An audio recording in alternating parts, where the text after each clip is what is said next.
ahan mamak tadang asigi puning warol thorom ni jeng tabi ribasing puna mapu jayam segur zamna taram lok chobol loina nei ko nona kurum jari asigi puning warol gi season zari number 9077282001 hari bana basi khoi gi screen na lejare thorom asigi damak season hari ba video call gi number 7005707808 hari bana basi su asigi screen da thamjare loina nga sigi sandok chariba thorom se 90.0 wahong radio manipur inong nong na safong lagliba sigumba radio channel se sandok chaba thorom ni asigi thorom se visual oina tv channel da icecom da 129 loina na sk tv da 1070 loina na elite tv diamond tv facebook ma youtube masig hakta tan manipur online radio ma khosem radio da sandok chaba dugumba thorom ni thorom asigi chanabe matung ina nung tigi phone liba pauk se sing headlines hanu da pijari masigi matung da miyam ge thamoi da puning da farpo khalon sing adu share to bi yagani han ma da rokha chari ba si sanale pak pauk se ge headlines kra pijari mapomoi ba pauk pusparani laistram da gi tabikre koki gi missile detector moirang da halama lekhidre manga sopan nangki miyam na punsi kanana ba kokomina matam kakna public emergency lock thokre school college thong lona kre loina na manipur gi irang khanana ba ruling mla singi mi phone kokre irang laksin nanaba RSS ke thaumi manipur da leiri hari loina na koki militant singbo terrorist ni lakto hanana human sense semduna mafam kya da ngarang kongjang changchin maki thabak thorom sing manipur da ehamba paksanna mahiroi kya yauna madi lekai gi miyo kya marum sathaki loina na albat charang themna saba e-scooter mai pakna chalai bangamle haiba photo ga kona na sufongli tonga tawamda district sing da su human sense semduna kholaw lawgi kongjang changchin kre Only for Nipan Manung MLA sing if you Kangan the have a Salai and Malumna Fongdokre, Manipur told me Rang say ethnic conflict nate, foreign aggression Haina, KKL na Fondo Povaro, Yauri. Loina Sanga Express the Su, Koki terrorists in a drone bombing in Matanga missile attacks at Tarakre, sing the Gi, Moirang Amasung Trong Lobby, Haribam from sing as a capsule cre, Loina Amasiriga Manga Sokre Hedi, Yung Kaikea among Takpa, Loina Gelmond the Sukamna Vigi told on the Chingmatoki. Loina Kokomina Sogutpa Kokomi ki Kongjang da Sogul Oduna Human Sense Semduna Mafong Kayada Miam Ngarang Kongjang Sangsinki Kanglepa Kimeragi headlines sa Sukuki Melenten Singna Morangi Yumlak to Kapsilak Pada Rocket Bomb Pokhai Badagi Arang Bam Oiba Ahal Ama Laikidri Manga Sokre Bishnupur District Etrong Lawi Maning Lekaida Koki Melenten Singna Bomb Hong Kaptarak Tunalandaraki Prime Minister na Manipur ki kari sukhandana mapale bak chatuna leire hanejoy command maral siri loinana mioi ama sakhang dabasina nomaina kaplam le kari gidamuta nomaina kaplam le no haiba khangmungamdri koki militant sina drone season aduna bomb thadaduna season ke ambulance mari mokong khangmungam le hari loinana okrul lambi thingmagi khongjang atu bada handokna na batangkul naga valley student association na khanglak lakli Koki terrorist singe attack the like idra mama pureba BDF ingocha da lupa lak amagi senfam BDF ingocha da pikre hari loina na koki militant sing lengak si terrorist ni hana lok to kani haiba kholau lauduna miam ponomak human sense semduna kongjang changsin kre haiba waro yauri Narol ge thodang da su MLA S Prem Chana langkhalaki be election petition file gi Messalins case court kathak rehes loina na tha taruki manung Manipur gi irang loi silagani popi thaba thinglubugi rafam thado haribase haina Manipur gi chief minister na phongdorogli loina na chief minister gi haksel gi tengbang card private hospital da chanara roi haina ranjan na phongdorogli UCM gi office ta kanana bom langsinduna ki khangpiram mano haiba warol masu yauri modi ne irang asi pacemaker oina karigi ngamdabano haina jairam na phongdorok warol yauri Naga tabam from sing the rally chat pe aroi koki ge rally pangtho hondana ba delegate deputy commissioner the wakat kre tabum amachum na irabot kening sing thorom pangtho logani hari amarom da ipai puno thambira mungong kai ngak tuna thamba hai baselam da masi leri ba miam ponoma ki thodang ni hana phongdorokli loina na padam gi headlines su koki militant sina rocket bomb manga kapsel pada mioi amalai khidre manga sokre loina na kokomi na khodak gi matam kal taba public emergency laukthokle Human Sense Hemduna Kongjang Kaya Ngarang Sangsin Ki Loinan Assam Rifle Sindoropogi Mayokta Kotu no Kongjang Sangsilagan Haina Mulak Torogli Amaromda Mioi Amana Mit Katok Lamana Hingauriba Mioi Anida Mit Ugadori Haina Dr. S. Ranjan Health Minister na Fongdorokli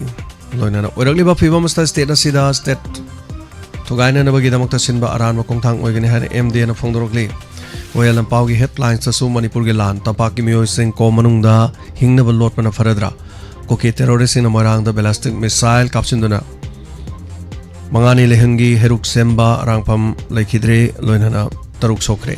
trong lawi de rocket amadi bomgi nong su halakre yum jawna mangata thokre thana popidan moi kapsilakre koisau nervous sing na 7 MR amasung ani suba MR battalion headquarter no mai longna no honar ko ngak thona ba no mai kapkre heri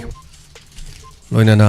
kokomina public emergency laukthokre haiba wafam si pauk se amada loini yaure kokomi gi khongjang manipur lenga ki pang da bi thong yaning de hena kholau tapak ki mafam da pomni nin khre loinana manipur da hojik leriba pibom khudung tiningai oire haina mohan bhagavat na phongdorokli onopong gi headlines asu kokina missile kapselak pudigi hanama sire manga sokle loinana pibom phakatri phawo kokomina public emergency laukthokre haiba warol MLA minister khudimak pham thaduklo sirabaso sine ireba singak serge haiba warol yauri loinana India lenga ke thong si kuki khulai pai basing bu sogotuna manipur to gaina bohona bane hangan bir maral siba ofam amaso yauri mapan gi oiba pauda Zelensky na top military leaders sing unakre US ta henwa mateng law thokre Brazilian corner Amazon forest mang tahan bagi maral da farm ani da fine thiana na bakhangan kre loinana Congo the European Union ahanwa batch ki monkeypox vaccine tengbang kre hari nonglei nungsina yagini namaram oiduna China da mi million amagi matakta mayum makkai thadoktuna chena kre hari masini nungtigi phongleba pause singngi lokthok chaba maroiba paw mapomoiba paw pusrani laisam dagi hari bangasigi thormasida mapomoiba tabi kre loinana makhatara ko se khoi gi number call to widuna do madongi pungning da fawbiro pa kholon singa do share to bi ase YouTube live streaming de library wa thormasi ho bu mi oi changwa ga taramari taram nok chari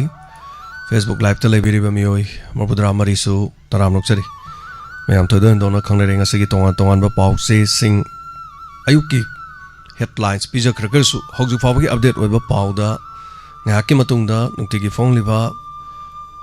paw che nung thin gi da su yaurani aduga ayamba TV channel gi news aduga te radio channel da su paw da yaurak lagani tongan mong asigi ayuki mafam da thodo camera ma thokre aduga nomai kamna bagi thodok singi kopa marol soidana lani social media da bude yam loina lai mayam so hena khangnare hoju luriba haiba tare le bak ya ruba tanpam ma haiba do oire sti mai bel sing na lambi da thoktana aduga kun ngak pa singi da mak haiba tare thodang lobugi matam mosilakle aduga khoi na tumina lebe yada ba khoina chara ani sabai manung da chara ma kaktharaga chara ma de khoi tangai phadana iram dam sigi honari ba singi da mak chen da ba chong da ba yada ba haiba do sel enatrabadi hojik khoi kodong thewje khoi gi sumang makta da thoba ya ba ge dumba tanpham tanja ma da leira yamna luroba tanja ma leire haiba se haijani adanga sigi thodum asigi da makta hanba call lokhachage hanba caller hello mingale phone habi se ai perak sanjarani tapiyo sandar phone tan thamjage na phone tawjarapan tapiyo akhoi gi nya gisabo gi pesa phangbase akhoi gi chief minister gi timbang anya akhoi gi lisingam tonga thagi phangbase ase na sum haijaning badi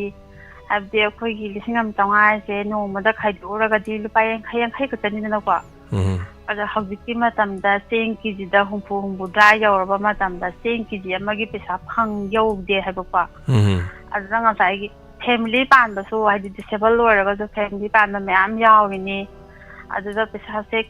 hengkatlan ning base ai sarkar kitang mieng tangbiraga kitang hengkatlan base yaoi da na ai janing ba yadi ga ye do sandarni adu gi sel se manipur sarkar na lepte bharat sarkar na lepe hai tare madu all India gi oibane aduna masi mayam gi oiba khongjang amage su dum kholaw hai tare ko apam ba si phongdok pa se dum yadi ai kanim ta kai ba leite phongdok pa di ko nani makha tapiu haibiu ada hawjik sidi lan matamnina aina sum thar da hajaning ji ko habti akhoi su family orabanina akhoi adikte akhoi ju isa yaure da yawabanina akhoi gi nupa su hujik lan matamnina thabang hang su na support tawdre lan ngakpanina khul ngakpa dum chatnaraga leirabanina habti wa ba sa duki mati ware hai tare na sa Chandani imung manungda disable koigi physically challenge yaubibro. Disable sa ay isa pa oyin sa. Oh, percentage kya hoige? Ay di para 100 ni. Oh. Have you? Ada ay ginupaga ay ga itanupi ga ikubo mga laybane da ikubo di dum masing thaya je haloire tare. Adagi ay iwa ay ginupa da so dum lan ginyana dum puire taklise. Mayam matam da yumna leidre hay tare. Itanupi siga ay ga dum laybane itanupi tahi ama makai sure. Wa ba se mati wa ba sibu wa re hay tare. Adum pesa na hadi phangiba pesa sina mateng oigadaba pesa du aduki matik pi e adigi tha khudingi kapi basu natre aduna kitang mayam na nungsibiraga adigi sarkana du kitang akhoi mayam du nungsibiraga kitang haijani ya dare yam lugre sanani manipur lengang na hoi hojigi matam da khoi kari haitare sanadre haitare ni ko tong sigi sanadaba gidi nungaitre anyway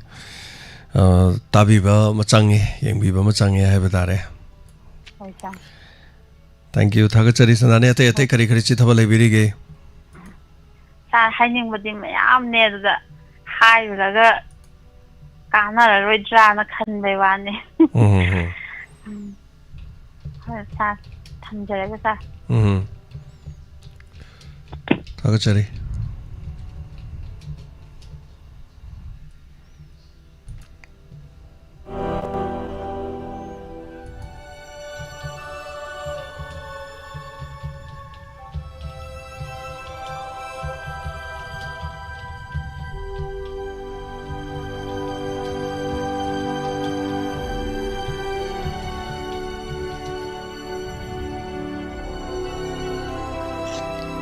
Hello. Hello, ima, nakaba ima sauni, ima sum parin pongtok sege na sum tawat tarapani. Oi hujiri da su ahlama lagi dre haire ko. Adu oi kuki mong du tra si na hai. Adu ka hujikse koi mapam ko dingi ngasi su kap na ri na tai machi punu makse. Koi sarkar ngasi je phamni na kebine moi phamni de hai du koi sarkar si awon ba malakadra na pakhatsai khoi yargadi sarkar sikai dana mayam changna oina ba moi wangang na ba thomjalaga tausira da dili da salaga mayam moi modi da changna moi ngamna ba je hoi si yoragadi ko ima hosi yamna thamoi soe ba madu yaragadi sarkar sikai dana ba khoi umta mayam ji hoi ima budi kaishu budi khangja ba chadi ligumba pianu la agadi khoi ji yam waga da ba ujai hai ba maramdi khoi anogi arambai leiba mayam je punamoksi loina wani ba duna yaragadi khoi apabarom dak ta mayam je yam ludi lure dum mayam na kari lege hai do khang hai mayam toraga ta tanar ga mayam ji kai dan chi sinji hai da ai ju isoda isol ai do pai ngoi ma le ngen si de bi punamok leibiriba khoi manipurgi munoma soda khuram jari ko adu khoi ima ju sum nungai ta bai sum pakong khong tok chabai ni thagachari khoi gi lan bu munoma ngapi yu adu ga namde lore ma ji am pakhatle lan dong ni ne ji se ko in pan area da sum as ngarang ga chi puran lan ni phibam ni khoi tawi se khoi adu gi marak sida syagi ngarang mama na masaru leminaba phangdre na ngarang hapak ko to yam ngai ti aisa ama pisa hi doctor de gi logo yadre masa to pisa thinga ki da habitu su yam ngai ti oi ma so angam ba khong ngasi kapchara ki adu gi su ngai ta ba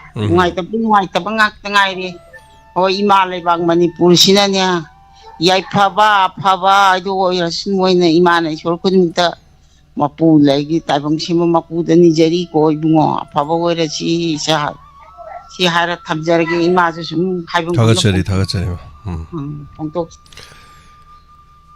yam logre ma platform da highway ya da basum yam lei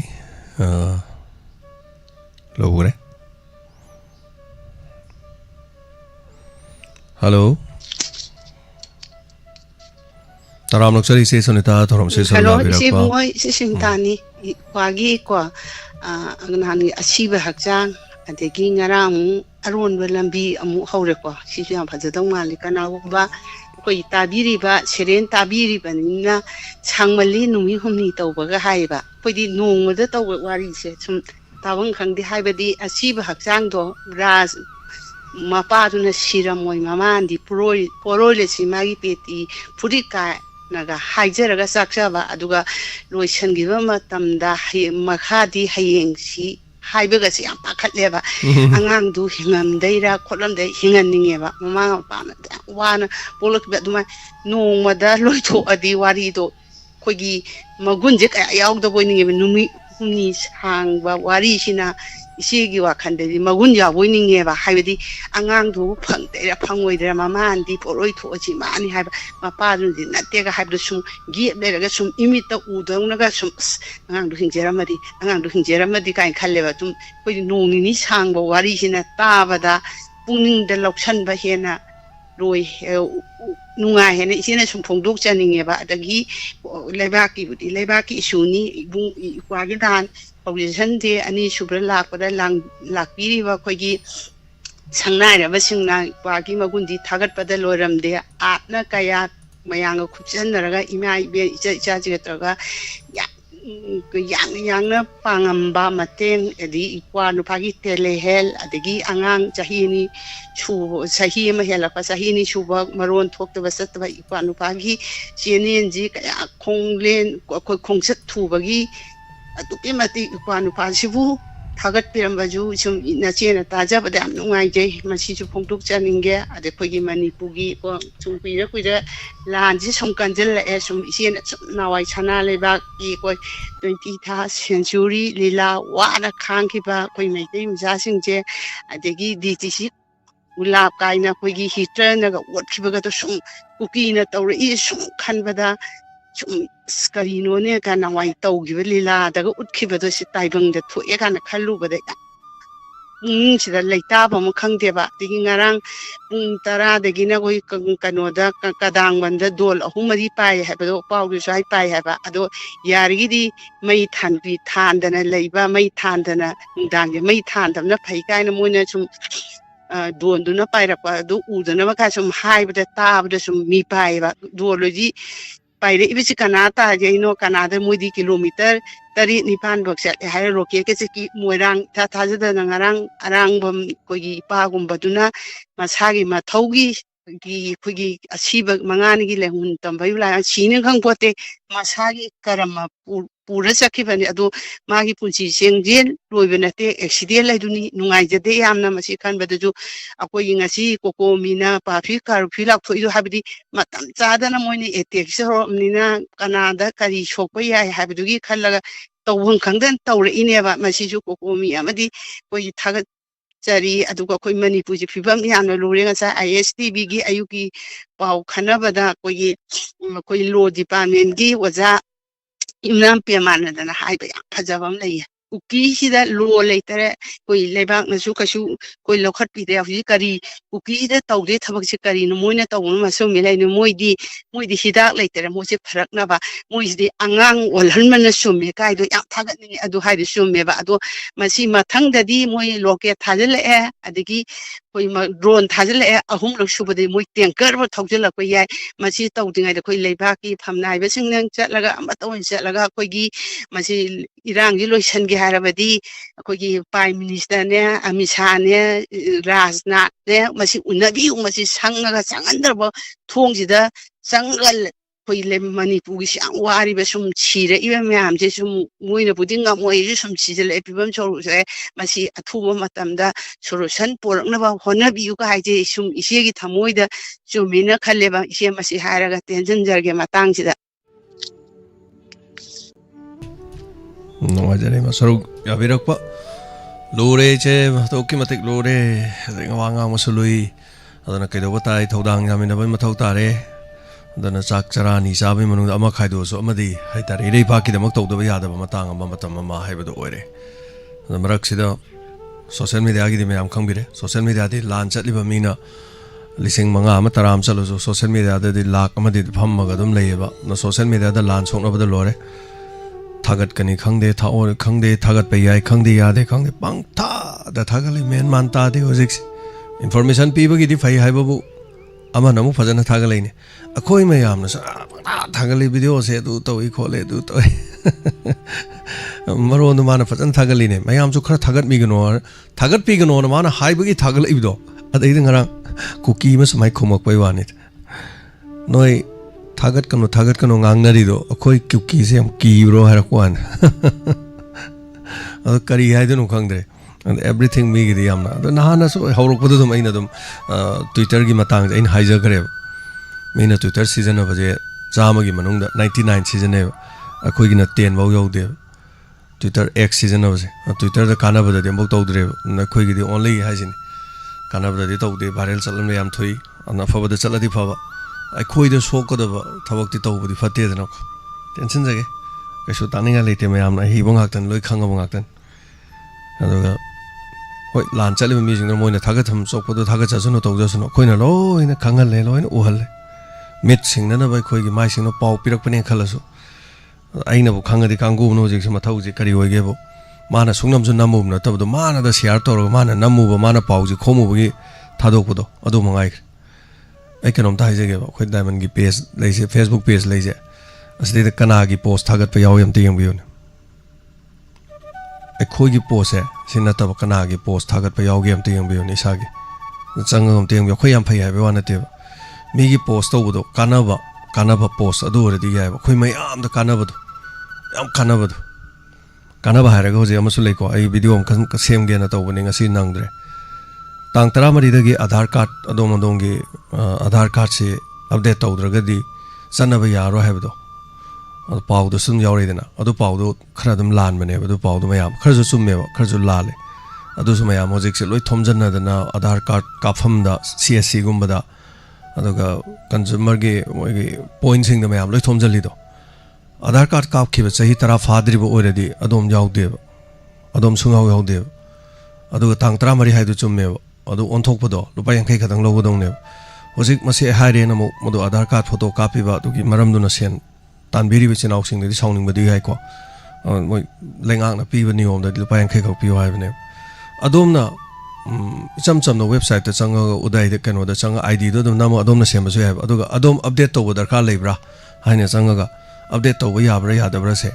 adom gi kano da nambira kan da ne adom update to ba darkar lei har ga di tha ba ne update to ba darkar oi de har ga di oi dre adu di pesa tin hai oi de ba mipong khodi ma ke Aadhaar card che loina mak natte ba ngasi de gi chahi tara gi mamang da kap khi ba sing hai ba adu saktak che mat lei changani ai gi leifam gi hai tare ani do khak changane ba adu update to bi ro lore pa yang khai khatang chang ga dong ne adu hojik se loi thomja laga mi je hekta CSC akhoi gi bidi phai ai naw pa do CSC to ne ba adu akhoi gi imong hai do loi re ba song yum do mi mayam se kre ina da na di maru oi da ba darkar oi da ba mayam se mayam laksala lai re ba adu akhoi bidi naw pa do pesa phang doi ne yang khai mayam phang doi ne adu sisu ni om je jo siguma kana ba post di mayam post to ya ro attention jage ko mayam ne na khanga ba ne aduga ai adugi matang da su kanu samjar ke su to bani bank ki kari ge se chang do le ram ne kari ge Aadhaar card changi no KYC to bagi dagi tonga chang de ya de no ko Aadhaar card che samjan jage call ama lokha jage hello tama phone doctor sina na thanga king takmu le kai legi gogun khara ko no si wakham khara tham jage duga hamda Diamond TV da live television bising ma di wa home radio ta bi bising ba han bra taram no sari kai khung jari han bra tham janing si tamangarang gi khugi mairang Shendra road marimbam le kai da thuki ba thodok to yamna nungai ta ba ha tare khoina su yamna khandaru da ba ha tare matam du do ko haibadi khugi lamse khugi yamna chingkhong chingya da gi yamna budi labna budi leijaraga su lan gi chaiking ge dum phangni bane ngarang ma pase to risine ba ado aina leijariba mafam ha tare aina leijariba iking sidagi ajiki kanu tariba khoigi rocket tariba mafam bom tariba mafam sida yengnaru ragadi kilometer 2 makhai 3 mukti chang dane ba lapise aduna sigumba thabak sikari no moina tawrise hadi moi sigumba separate administration taliba makhuiga akhoigi पालिबा लैंगाक्सिगा ओनसनरगा खनगदोबनी अदुगी सरपते मिचम मियाम लेबा मफमदा असिगुंबा थबक तरपसि यामना करी हाइदनु खंगदे यामना कन्नसु अइसे हाइदि हाइदिंगदे मसिगि मतंगदा हाइदि थक थंगबा मयाम अमस लेरे अदुना खंगे काम सदुम थंबिरिबु लैयेबा अदु यारगदि सिगुंबा थबकसे हाइदि लोनसु यादबा थबकनि मोइना ngarang चथरिबा थबकसे अदुगा लैगिद्रिबा हांदसु अखोगी यामना चाही हाइतारे अखोगी चाही हुमद्रा मरी मुकी मयादा ओइरनि अदुगा चाही 32 तरहumdoi angang nupi macha amda suhalle tawrije aduna sigi matangida aina haijaningбади tawba haibadi atugumba du tawnage hairagana angamba masen tawnabiro aduga micham miyam tinba mafamda miyam taba mafamda mi laiba mafamda di sigumba miyam sokadoba ahalaman sing sokadoba mafamdingda sigumba thabaksi matungda amuhana tawbidana baina haijage adu ayasidagi ahenbadi haijararoge tamaduga atopa wafamamta thamjage kogi Ajing mamang da kola mana habi kibda kogi mamang da kola hadi han ba kola mana habi kibda kogi CMST gi kogi lipal lising ama changwa gi pot kogi phangni base akoina so dum mamang da dum atai da su platform da su bena dum phatar ga la ko ni khatang hingat piraga di yam ngai ni maram di kai na da akoi jo yam singna kan da akoi ima ga ai ga tan le ri se je ni le Jenny level to learn my room patrocran by Tantani Yarche. I did get Doctor Babasa 2010 and the lady driver to the Maga, even a Toroga. But you could equate Angang, I don't Jani Maga, I do now have the Dom Masan Pamaga lay. I do labor say, Moina Sukara, Dum Tawi, Aduana Sukara, Imana Kara. Tawra ko jilai bane ba du pha ba ko na de ba du ko na do se yam sam na jara ba da matam yam sam log jara du manipur government na katang yengsin bira kanda ko ji katang lupa lising ani tawra so hum tawra so yon bira ga katang nungai ga do ne ha wa phon jina tani shuba thamjage adu iro lo ba thamjani sina akhogi jo card ki se ai kai gu man ta thamjage ba jo card ki matang se akhogi paisa se अखोगी जो कासिगी मागी कनो दे याव से scheme से याव रिचे अखोगी चादा चामगी मनुंग सिदा चादा 40% नमदी पगे panchayat member सिंग अदे जिला परिषद सिंग अदे मै असिगी ओइगदो बने दुगा चादा फुमफु हाय तारे 60% सिना कोइगी कनोगी मा हाइगी जो काट होंडर सिंग दुगे अकाउंट चंगदो पैसा नेबा अदो खोइना हाइजनिंग सिना खोइगी पैसा जे दुम तंखाय ककपगी पोदमा दुम लैबा हाय तारे दुम पैसा से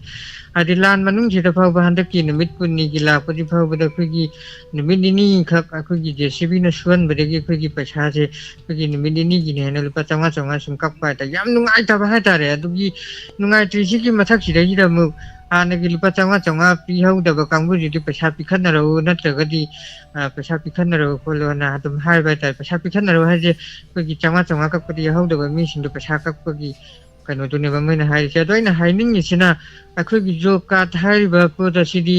खोगी अकाउंट हाइबदि जो कार्ड फंदरा मे अकाउंट कइगुम पैसा जे चंगी तारगदि पैसा जे मैना लौबा यादेबा ककपसि यादेबा अदुने यारगदि खोगी जो कार्ड की पाइबिरिबा सिंग पंचायत मेंबर सिंग प्रधान सिंग जिला परिषद सिंग नसि जो कार्ड की मतंग इ ट्रेनिंग अंतंग जतिरगदि जो कार्ड की मागी कनो दे थबक सिदा पीरिबा स्कीम सिदा पीरिबा कनो से यामना अंत ममुता पाबिरगदि फदौने अदुगा हाइजनिंगबमना जो कार्ड से 2005 ता अखोगी हौदोखिबनि इंडिया पनबगी वना दु खोइ मणिपुर गी वनादि 2008 की नवेंबर थादगी मणिपुर दा चनबा होरखिबनि अदुना चनबा होरखिबसिना मणिपुर दा मतमदु पैसा 34 सारमे lupa marifu mathoy adugi matamdudi khara khara dum hengale matamduda khogi jila parishad adigi pradhan nembrani yelame paisa je adudi complaint mayam ma lakpodagi moina complaint haibadi paisa je takhai kapire adugi paisa je ade khara kai khole ha ne moina sum complaint mayam torpodagi sarkar sina je masidi yaroi khalkan moina कनुगी कोई की जो कासे account न पहनद्रगदि मसा मसा के account चहनद्रगदि पैसा जे मोदि यौबंग अमर खनबदगी account दी पैसा जे अकाउंट हफसि लखिबने अकाउंट हंगनरगा अदु नसिगुंबा मथुम चादबा खोगी मफम खरा द जुम ताई अदु जो कासी दु तमा मगा मानदि बा पीरिबा पैसा जे अमदना चुमने पी अदे खरा अमदना खोगी पैसा जे तंखाय मका गा पुदमना दा लुपा लिसिंग अमगा चंगा फंग सॉरी लुपा लिसिंग अहुम फंगदो बदु लुपा लिसिंग चंगा खगे पीबी लुपा लिसिंग चंगा हे कपीबा अदगी लुपा लिसिंग मरी फंगदो लुपा लिसिंग अनि खक पीबीबा अनि मे कक पीबगुम सिगुमबसे यामना तौबी हाय तारे अदुना आइना हाइजनिंगबदी मयाम दा हाइजनिंगबदी थबक हाइबसि इसागी थबकनि जो का हाइबसि इसागी राइटनि अदुना ꯑꯩꯅ ꯋꯥꯀꯠꯂꯨꯔꯒ ꯑꯩꯅ ꯀꯩꯅꯣ ꯇꯧꯔꯨꯔꯒ ꯑꯩꯅ ꯀꯝꯄ꯭ꯂꯦꯟ ꯇꯧꯔꯨꯔꯒ ꯏꯊꯟꯇ ꯗꯥꯏ ꯇꯧꯕ ꯅꯨꯡꯉꯥꯏꯇꯦ ꯑꯗꯨꯅ ꯃꯌꯥꯝ ꯄꯨꯟꯅ ꯇꯧꯃꯤꯟꯅꯁꯦ ꯍꯥꯏꯅ ꯍꯥꯏꯕꯗꯨꯕꯨꯗꯤ ꯆꯨꯝꯃꯤ ꯂꯤꯡꯖꯦꯜ ꯃꯥꯟꯅꯔꯒꯗꯤ ꯄꯣꯠꯁꯤ ꯂꯣꯏ ꯊꯣꯛꯏ ꯑꯗꯨ ꯃꯥꯟꯅꯗ꯭ꯔꯒꯗꯤ ꯏꯁꯥꯒꯤ ꯔꯥꯏꯠ ꯇꯥꯟꯅꯔꯒ ꯏꯁꯥꯒꯤ ꯐꯝꯐꯝ ꯊꯣꯛꯄ ꯄꯣꯠꯇꯨꯗꯤ ꯏꯁꯥꯒꯤ ꯈꯨꯠꯇ ꯌꯧꯅꯅꯕ ꯍꯣꯠꯅꯕꯤꯌꯨ ꯑꯗꯨꯒ ꯄ꯭ꯔꯙꯥꯟ ꯃꯦꯝꯕꯔꯁꯤꯡꯅꯁꯨ ꯅꯤꯌꯣꯝ ꯆꯨꯝꯅ ꯖꯣꯕ ꯀꯥꯔꯗꯀꯤ ꯄꯩꯁꯥꯁꯦ ꯄꯤꯕꯤꯌꯨ ꯑꯗꯨꯒ ꯍꯣꯏ ꯄꯤꯗꯦ ꯍꯥꯏꯕ ꯅꯠꯇꯦ ꯄꯤ ꯑꯗꯨꯕꯨ ꯂꯥꯟ ꯃꯅꯨꯡꯁꯤꯗ ꯐꯥꯎꯕ ꯄꯩꯁꯥ ꯀꯛꯄꯒꯤ ꯊꯕꯛ ꯑꯃ ꯆꯠꯊꯔꯛꯂꯤꯕꯁꯤ ꯈꯤꯇꯪ ꯂꯦꯞꯄꯤꯅꯕ ꯍꯥꯏꯕ ꯋꯥꯐꯝꯁꯤꯃꯇꯪ ꯉꯁꯤꯒꯤ ꯊꯥꯒꯠꯆꯔꯤ ꯄꯨꯛꯅꯤꯡꯒꯤ ꯑꯣꯏꯅ ꯊꯝꯖꯒꯦ ꯇꯥꯃꯣ ꯊꯦꯡꯛ ꯌꯨ ꯊꯥꯒꯠꯆꯔꯤ ꯒꯣꯕꯤꯟ ꯃꯤꯅꯠ 8 ꯍꯥꯏꯇꯥꯔꯦ ꯅꯟ ꯁ꯭ꯇꯣꯞꯇ ꯒꯣꯕꯤꯟꯒꯤ ꯋꯥꯐꯝ ꯄꯨꯈꯠꯄꯤꯔꯦ ꯊꯥꯒꯠꯆꯔꯤ thank you so ꯃꯆ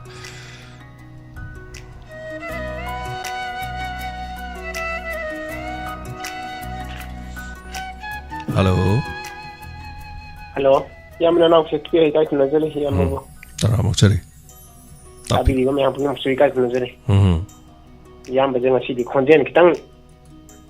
Khonjen ngai tabo wakhan ngai tabo mal. Khonjen khar tai aduna iwa yam gang de asidi. Oi yamba. Yam hena chu wasan biruno thuboksi matung da hoi yamba gi chu khonjen phanna bu ju hona da su ya de yang seba da. Oi. Ini ngarangi countdown hojau to ngarang de horaga ahum sure hoji bo sakhi dai khoi yoina nuaite dai ngarang je tang sum mari dai na bjing o yar ga dai gi sala sum aina haining bodo hai ge na matang phone to da